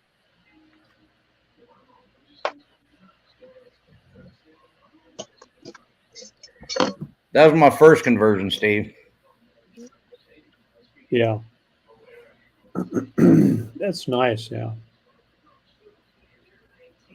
That's a good way to do it. You don't have that one anymore? No, here it was halfway through when I cut out all the windows, put a man door in it and everything else. No. Yeah, nice. There was one of my trucks too right there. I had the motorcycle on that one too. For about the last 20 years, I always had a bike, no matter where I went. This is what you guys need. Just stick this on your truck. Hildy, you have a good night. 3 bear hugs. There you go.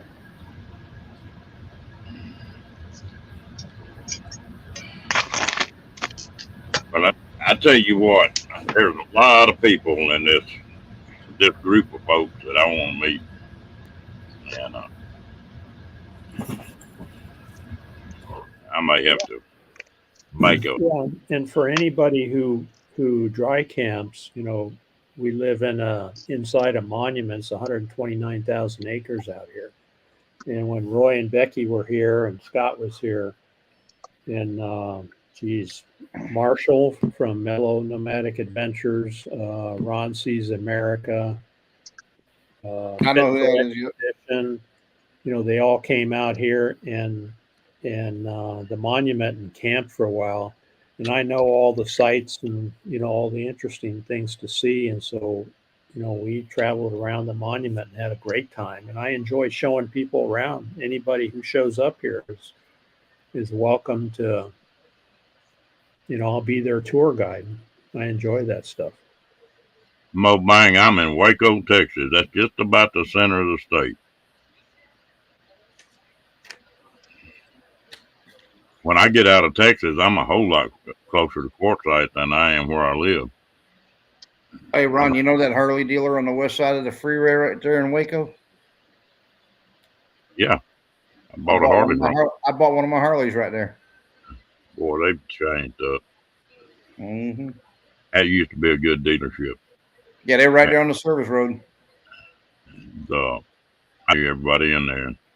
And they got to swapping up. Well, they're trying to get it back. It was a real family-oriented place. And hello, Crystal. I bought mine there in 15. Well, this Road Glide I bought with that sidecar on it, I bought it from them. Oh, did you? I got their poker chips here somewhere. I've got 3 or 4 riding videos I need to post.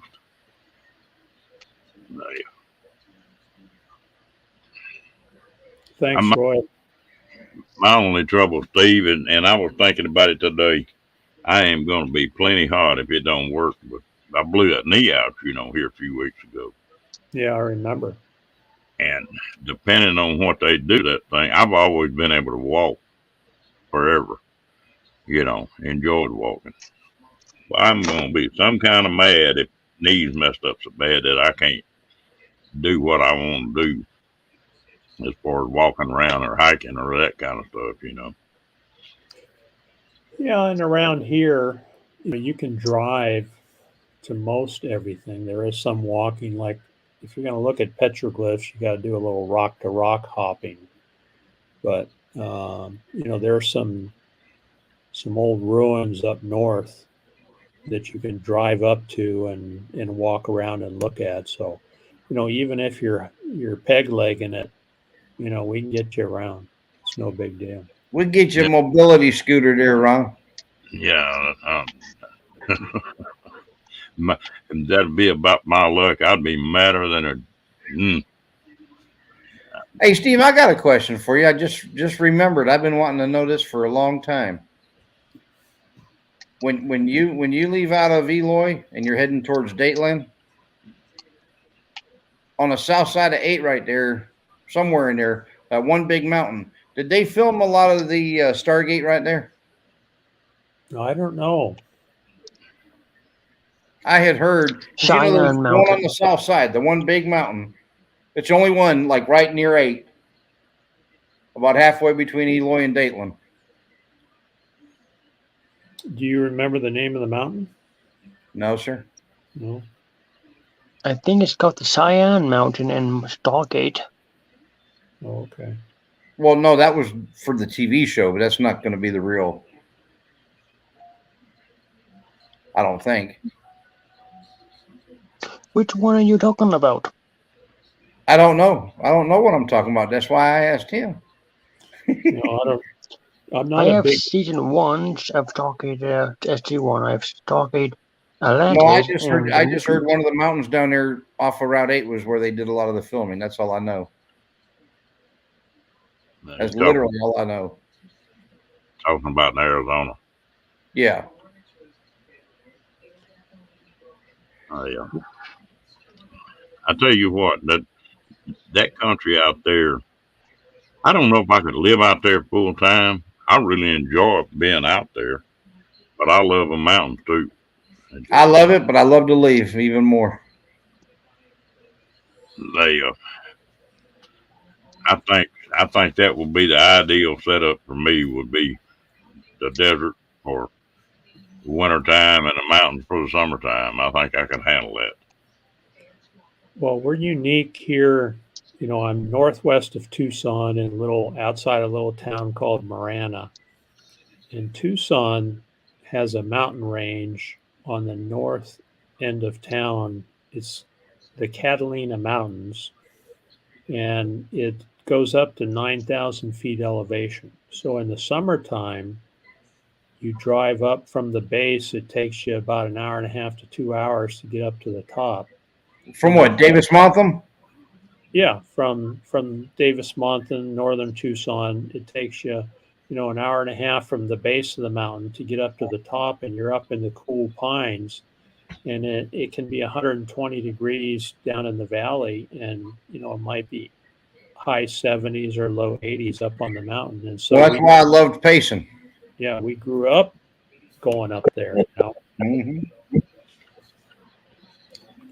And then in the wintertime, it snows up there. They actually have a ski lift up there. And you can go up there and go skiing and play in the snow. So I grew up in Tucson, and we used to go up and put bread bags on our feet and take the little plastic discs up there or a piece of cardboard, and we'd go and I had a great time. Now, what service were you in? Air Force. So when you go all the way around the back gate where the truck gates come in, go through the tunnel. Been there many times. I used to haul in and out of your base there a lot. Yeah. Yeah, I grew up in Tucson. About every base. Grew up in Tucson and enlisted in 1974, and they sent me right back to Davis Mountain as my first base. Well, Arizona is just about like Texas. You can just find just about any kind of terrain you want in Arizona. That's the way Texas is. Everybody thinks Texas is flat, but they don't think about the mountains out there east of El Paso. They're 8,000 feet. That Stockade was filmed in Colorado Springs. Nowhere near Arizona. Well, I know the main part of it was they said they did some of it over there. I didn't know. The only thing they did in Arizona was the condominium. I don't even know. That was the only one. That's one of the stockades. And they killed Ball. Well, maybe that's where it was. Now, for filming, Western films, back in the John Wayne days, old Tucson out here, they did a lot of filming out there. In fact, my mom had a picture of me. I was about 3 years old, standing next to Dean Martin. He was squatting down, kind of rubbing my head, and it was kind of neat. She said she used to go out there all the time and try to get autographs and watch how they did the movie filming and look at the sets and things. But old Tucson closed here a year or so ago, and they're getting ready to open back up. There's a new company that's taking them over again. Well, looks like John Wayne had that ranch in Stanford.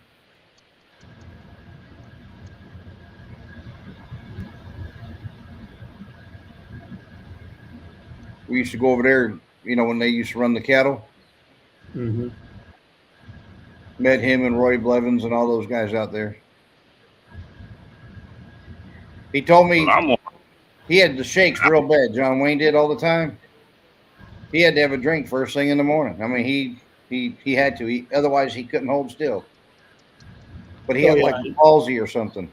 Yeah, just like Dean Martin was the same way. They were all alcoholics back then. They were functioning alcoholics, and they would, be sober enough to do their job, and and that's just how it was back then.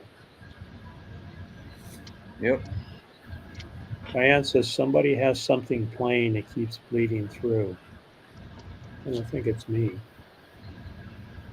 No, you're not bleeding. I think it's William. They, I got a chance to. I had a friend of mine that's a cattle buyer, and well, he's dead now, but I used to. But he sold cattle to John Wayne on that big ranch of his out there. Yep. And so he told me, so I got to take this load out there, and I need another driver. You want to take a load out there and look at that ranch? And I said, yeah, I'll go. So anyway, I drove a cattle truck out there, and I met John Wayne, and he was real soft spoken.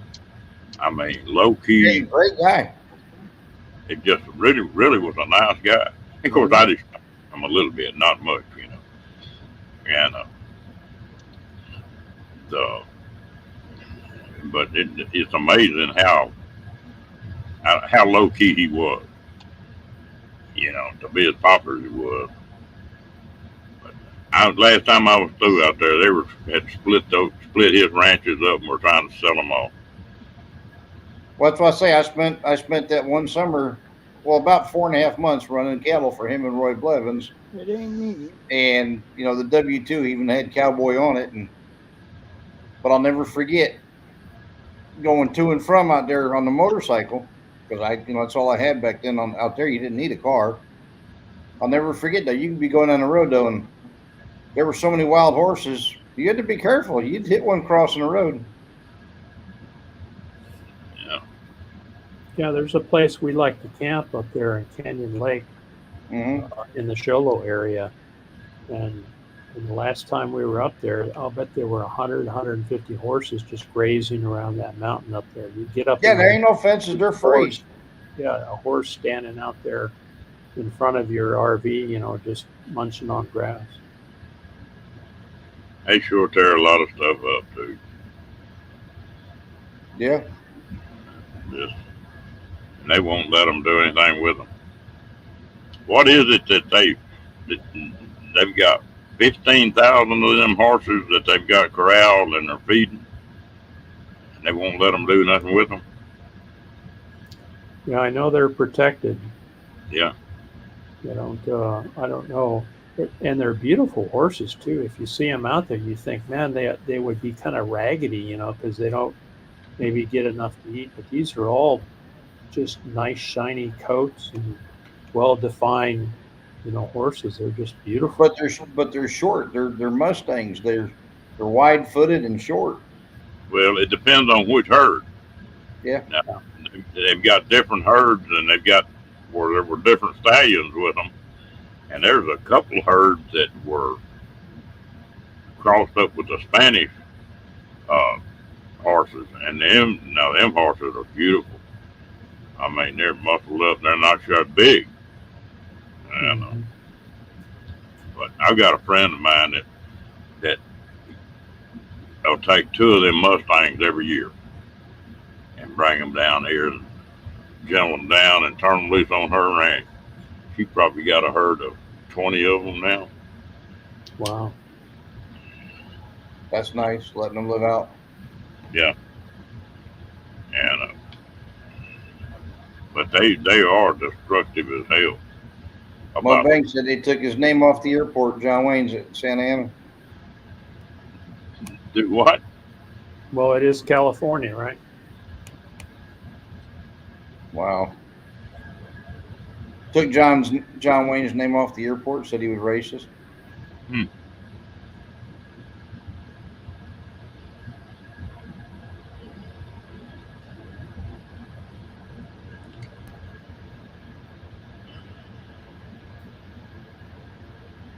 You're right, Tim. They sure are.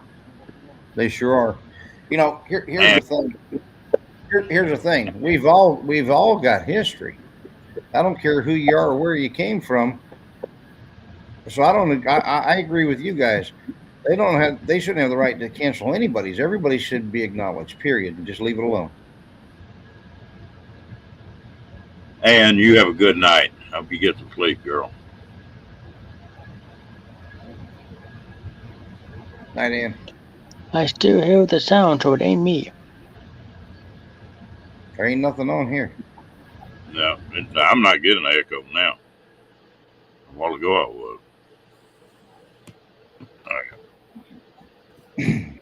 quiet here.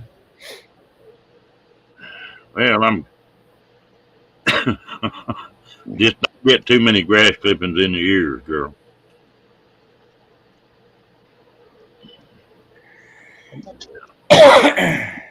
So Tim, we know where he came from. He was born and raised. Read his last comment. Yeah, and people like him that I have met over my 66 years of life are the most appreciative of what they have made here in the United States, because a lot of them don't have the opportunities that we do here, and most of us are so spoiled we don't realize what it's like to live in a communist country. And I really enjoy interacting with people like Tim that are over here and have become citizens and made a good life for themselves. And it makes me feel good, to hang out with people that truly appreciate what we have here in the States. And Ron, and I know we've traveled the world.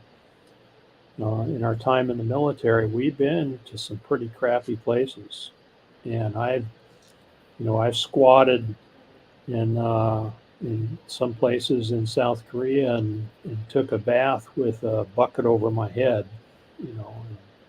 Yeah. which I never knew then, but was training for van life later on. I went to over 37 countries for the military. And when we went to, we'll just say part of Africa, they told all the African American troops they couldn't go off the base, but we could. And they're like, well, that don't make sense. They're like, oh, we're from, this is our motherland. And they told them, I said, no, you don't understand. These people here in Africa don't like the American Africans. Because you have opportunities that they think you don't appreciate, just what you're saying. Mm-hmm. And they said that if they went off the base, they'd be the first ones to get killed, not the whites. That's what they told them. Well, I think everybody ought to have to get out of the States and travel a little bit. And I'm not talking about going to not vacation. Tourist destination. Yeah. But really get in the backcountry and see the way people live. That's what I'm talking about. Yeah. You talk about van life now. Van life would be uptown in a lot of places I've been in. Oh my God, yeah. Yeah. Fly down to Kingston and drive all the way around to Montego. And just like you see, remember Sally Struthers showing all those little corrugated tin huts? How about miles of that? I've seen it down there. Haiti, go through Haiti, go through the Dominican. I shouldn't tell this, but you talk overseas, over in Nam, they would put the barbed wire and a concertina up on a permanent basis. And then the Vietnamese that moved just nearly up against that concertina wire and live right around that military base for protection and jobs and everything else. Well, yeah, and they could scrap stuff that you threw away. Yeah, and most of those the Montagnards, they love to come to the bases. Yeah, most of those houses were made out of cardboard boxes, and they'd take beer cans and lay them down and step on them and make shingles out of them, and just tack them on the roof. We got up there one night, and I shouldn't tell this, but we had some double-aught buck shotgun shells and that we used in our shotguns. And I took a bunch of them pellets out of there and got a slingshot. About 3 o'clock in the morning. Knocking over houses. Yeah, put that thing through the roof on one of them houses. Oh my Lord. I ought to been kicked for doing it, but I damn sure did. I own up to doing it. Yeah, but Tim, then they could be. he talks They about can, LA Skid Row there. We went there probably 2 years ago, my wife and I, to the Japanese embassy in LA, and we were shocked. That place has really gone downhill. When's the last time you drove around Portland? When you're coming off 84 to the 5 and all that? The whole, you got north and southbound, right? And you got a big wide grass median. It's full of tents. It's full of homeless. They're everywhere. Wow. Northern California, behind the one Buddhist place I used to go to, this one Buddhist temple, visit a couple of people I knew. The whole riverbed up in Northern California, north of Sacramento, not quite up as far as Redding. Thousands living in tents and under tarps and in cardboard. Well, that's what pisses me off. Excuse my. And don't nobody know it. They don't never show that on TV ever. No, but we got people like that. Now I know some of those people are going to live that way. That's just the way they want to live, and that's going to be it. But not all of them. There's a lot of them that just circumstances left them without a job or whatever, and I don't think they ought to be able to send one damn red cent out of the damn United States. Well, they fix here. That's right. Till they take care of this homeless deal we got in the States going on. And, they've got these tiny houses. They've got all kind of stuff that they could set up, but they won't do it. They'd rather put up with the tents and people in that deal, You can make the same argument as far as the border's concerned. Now, Ron, you guys have to deal with open borders down there. We have to here in Arizona also. And here we are sending millions and millions of dollars over to protect Ukraine's borders while ours are wide open down here. I did a short here a week or so ago on my channel where I'm driving towards town, and migrants come through here just about every night. They get picked up out here in the monument, their ride for their next leg going towards Phoenix and north of here.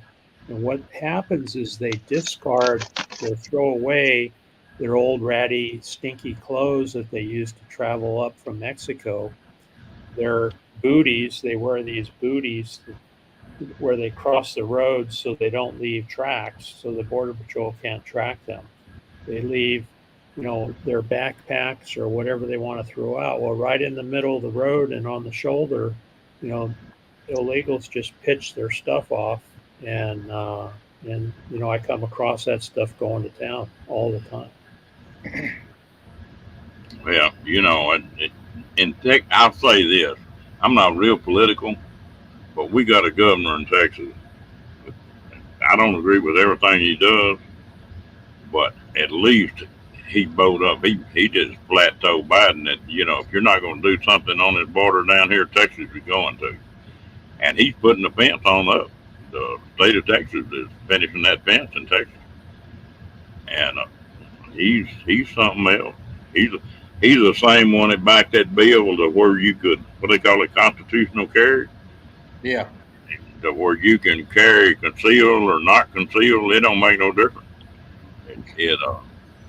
Wasn't he busing illegals up to D.C. and Delaware too? He did too. Yeah. Do what now? He was putting illegals on buses, sending them up to D.C. and Delaware. Yeah, they showed it on Fox. I saw it. Dumping them up there. I'm gonna tell you what. Now he's got a set on him. He might be in a wheelchair, but he's much of a man, and he don't mind saying it. I hope we're able to keep him for a little while longer. And I think we're going to get rid of our governor here come November.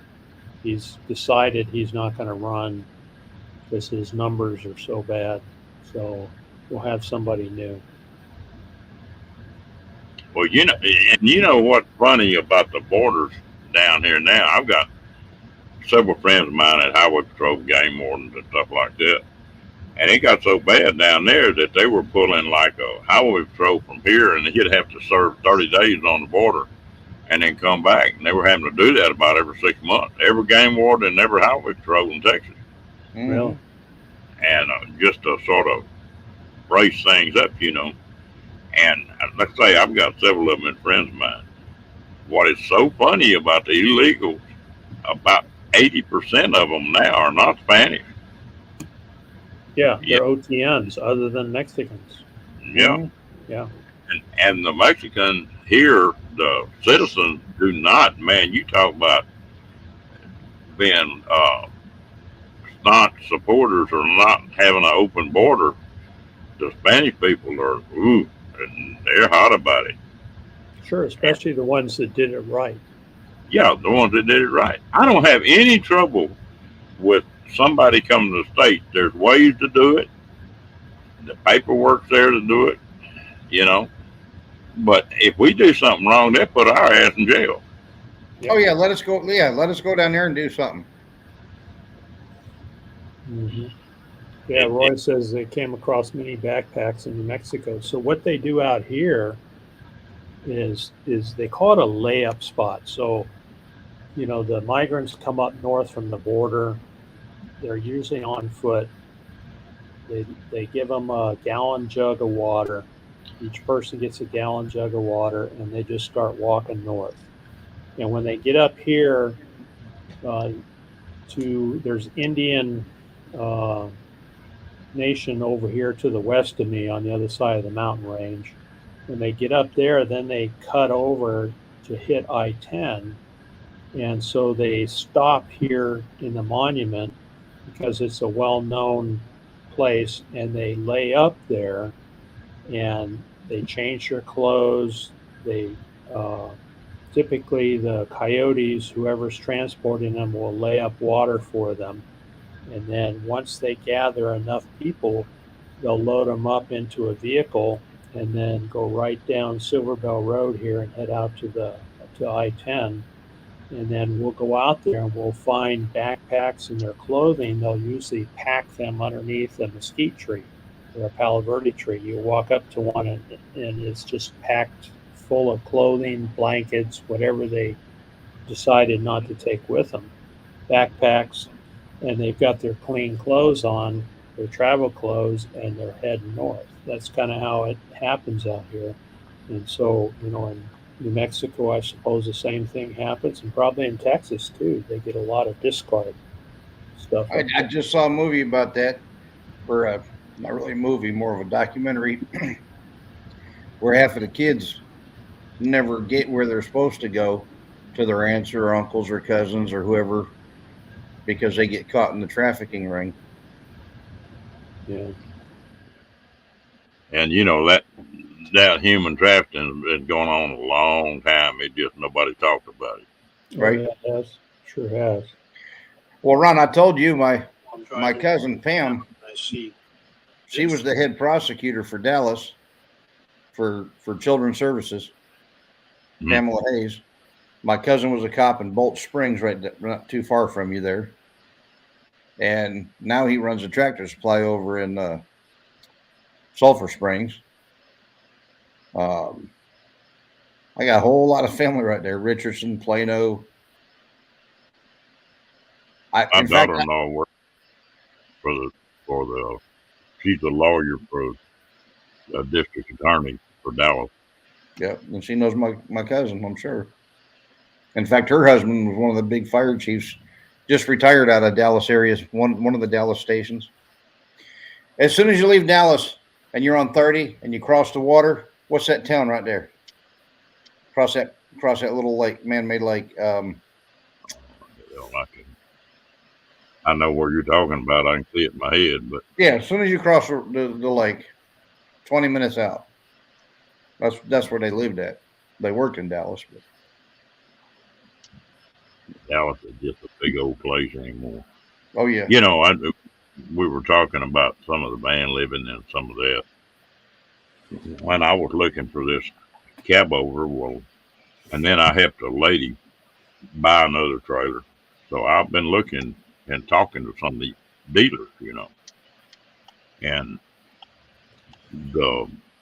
I asked that guy, the place I got the cab over from, and if I was right about what I was thinking. And that was that there's a lot of these people that got their rent or their mortgage, got a pass on that for several months, nearly a year. And there's no way in hell they can pay the back amount. I mean, these people don't like to have that kind of money. And so he said about 50% of the travel trailers he's selling is people that still got good credit, but as soon as they do away with that program, that they're gonna be out on the street and they want something to live in. And said that's why the travel trailers all of a sudden just got sold like crazy.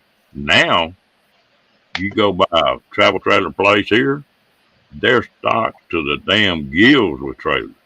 Yeah, because all the ones they were short last year, but now they got them all being turned back in. Yeah, they can't. Well, they ordered all the new ones, and they finally got geared up for it. And now, the last dealer I walked into, they had a standing deal, a 37.5% discount when you walked in the front door. And but they're gonna be hurting. And last year when they didn't have any, it was about a 50 to 100% markup, doubled up. Yeah. Oh, I tell you what, people just rip people and they let them get by with it. On these motorcycles, this little small motorcycle that I bought, the first one, the Navi. Yeah, they're real short. I mean, short supply. They're getting that thing list for $1,800 plus $200 shipping. Yeah, 1807 here in Florida. There's a And bunch of them now. And they're getting up to $4,000 for them damn things just because they can. And see, not down here. A lot of the dealers down here now all have them. 4 and 5 of them in a row sitting in there. They're just starting though. That just in the last month they've started getting some of them. Yeah. But that's pitiful to sit there and gig people like that. I walked in another dealership looking for a new Chevrolet Silverado pickup, and got to talk to one of them salesmen. They had a $41,000 surcharge that they were adding to the regular price on that truck. Oh shit!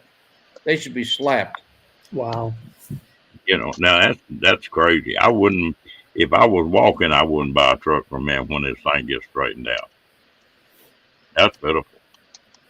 I think it's going to be many years before things go back to normal.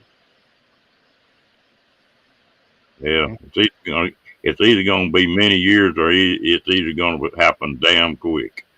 I think I'm hoping it hits the fan, and things can get sorted out in a year or two. But I think it's gonna have to hit the fan first. Yeah, I hate to see that happen. I think so much of our manufacturing has been pushed overseas because labor is cheap, and so we're dependent on other countries, and a lot of it is over in China. Even drugs and medicine, is manufactured out of the country, and we need to start bringing that stuff back inside the country. Well, if I have to pay more, and the difference is made in USA versus made in China, I'm going to pay more, and I'm not going to complain about it. No, right. My sister asked me just tonight. She says, "Why don't you just come up here and stay with me?" I says, "For what?" She just doesn't understand the whole, life. I said, "I'm building this van because I want to, not because I have to. I'm one of the few that I have 15 kilowatts in my van. I can even unhook from my solar for 3 days and run my mini split 24/7. I'm like, I don't have to plug in anywhere. She's like, well, you can come park. I'm like, you don't understand. I don't want to. I'm building it so I can be wherever the hell I am and just be there. It's not about being anywhere. Yeah, I could totally do that too. And, but my wife likes having a home base. So, Right? we have a home base, and when you're married, you discuss those things, negotiate, what works for both of us, and that's what you go forward with. So Well, right. she But likes to, still things can change because times yeah, change. sure. And you're single, so you can do pretty much what you want. I think if I was in the same boat, I would minimize everything, and I'd build something and head up to the mountains, and just kind of follow the 70-degree weather. That's what I would be doing. Right? Well, that's sort of what I'm getting to pretty quick now. I'm gonna have a home base, and it'll cost me. I'm gonna keep this home base. It'll cost me about $3,600 a year, but I can come back here anytime I want to. Mm-hmm. And then I'm gonna travel in that cabo, and it may be a year, that I don't show up here. Mm-hmm. But the one thing that I'm having more trouble with than anything else is the fact that I like to work on stuff. I like to build stuff. Yeah. And I really miss that when I'm on the road. That's why this is my third vehicle in 2 years. Yeah, I'm the same way. I need to be, working on a little project, and Box Fan D is kind of like that too. If you watch her channel, Oh yeah. She's always working on something, improving something. It might be just putting a shelf up in her, in her box fan, but she's kind of like that too. I think most of us are. Well, I've always been where I like to build stuff. I build dune buggies and airboats and hovercraft, and you can just go down a list. I have too, Ron, but I'm learning real fast how I think I need to learn how to work a fly rod and I can fly fish, and I don't enjoy it. all I'm saying is find something else to do with my time and get away from all that. I've got so many tools. I got several $1,000s just full of Milwaukee cordless tools. Yeah, I know what you're talking about. Yeah, and that's something you have to deal with too. Roy's in the chat here. He says, Yeah. If we discovered this lifestyle when we got married in '95, we would have raised our kids out here. And who is it? Yanai and Travis. I'm trying to remember their channel name. They're homeschooling their 2 kids, and I did the schooling here. There was a half a dozen full size. I mean, the long buses with 3 and 4 kids in them with their parents doing the same thing. Yeah, they're homeschooling them. Yeah, it's a pretty good life for a kid, I think. Well, I think it's fantastic. The thing about it was, when our kids were that age that they would have been in school, you couldn't do what we're doing right now. You didn't have the internet, and it was, the information wasn't out there like it is now. Well, they did it. There was those that did it. I mean, but they didn't have the resources we do. Yeah, that's what I'm saying. You had truant officers back then that would come pound on your door if your kid didn't show up for school. Yeah. It was a different deal. You couldn't just do it like you do it now. And plus information. I know the way I got started, I started pulling them RVs and got to seeing the way a lot of people live, that were buying these big fancy RVs. And then I got to watching Bob Wells. A lot of people cuss him, but I don't. Now, I don't watch him very often anymore. But for a startup van life, on the road person, that's the best channel you can get on. Yeah, and he helped a lot of people too, that were in dire straits. Dream on Wheels. Yeah, thanks, Diane. Dream on Wheels. I've never watched him. You go back to some of the old ones that really, but there's a lot of information there, Roy. River. Because he's continually testing something, and he got so big that these companies are saying stuff to him. Well, instead of him keeping it, he'll find some van lifer or somebody on the road, and he'll give it to them. Say, okay, well, you got to come back in 2 years and we'll review this thing. You know, and a lot of people cuss him,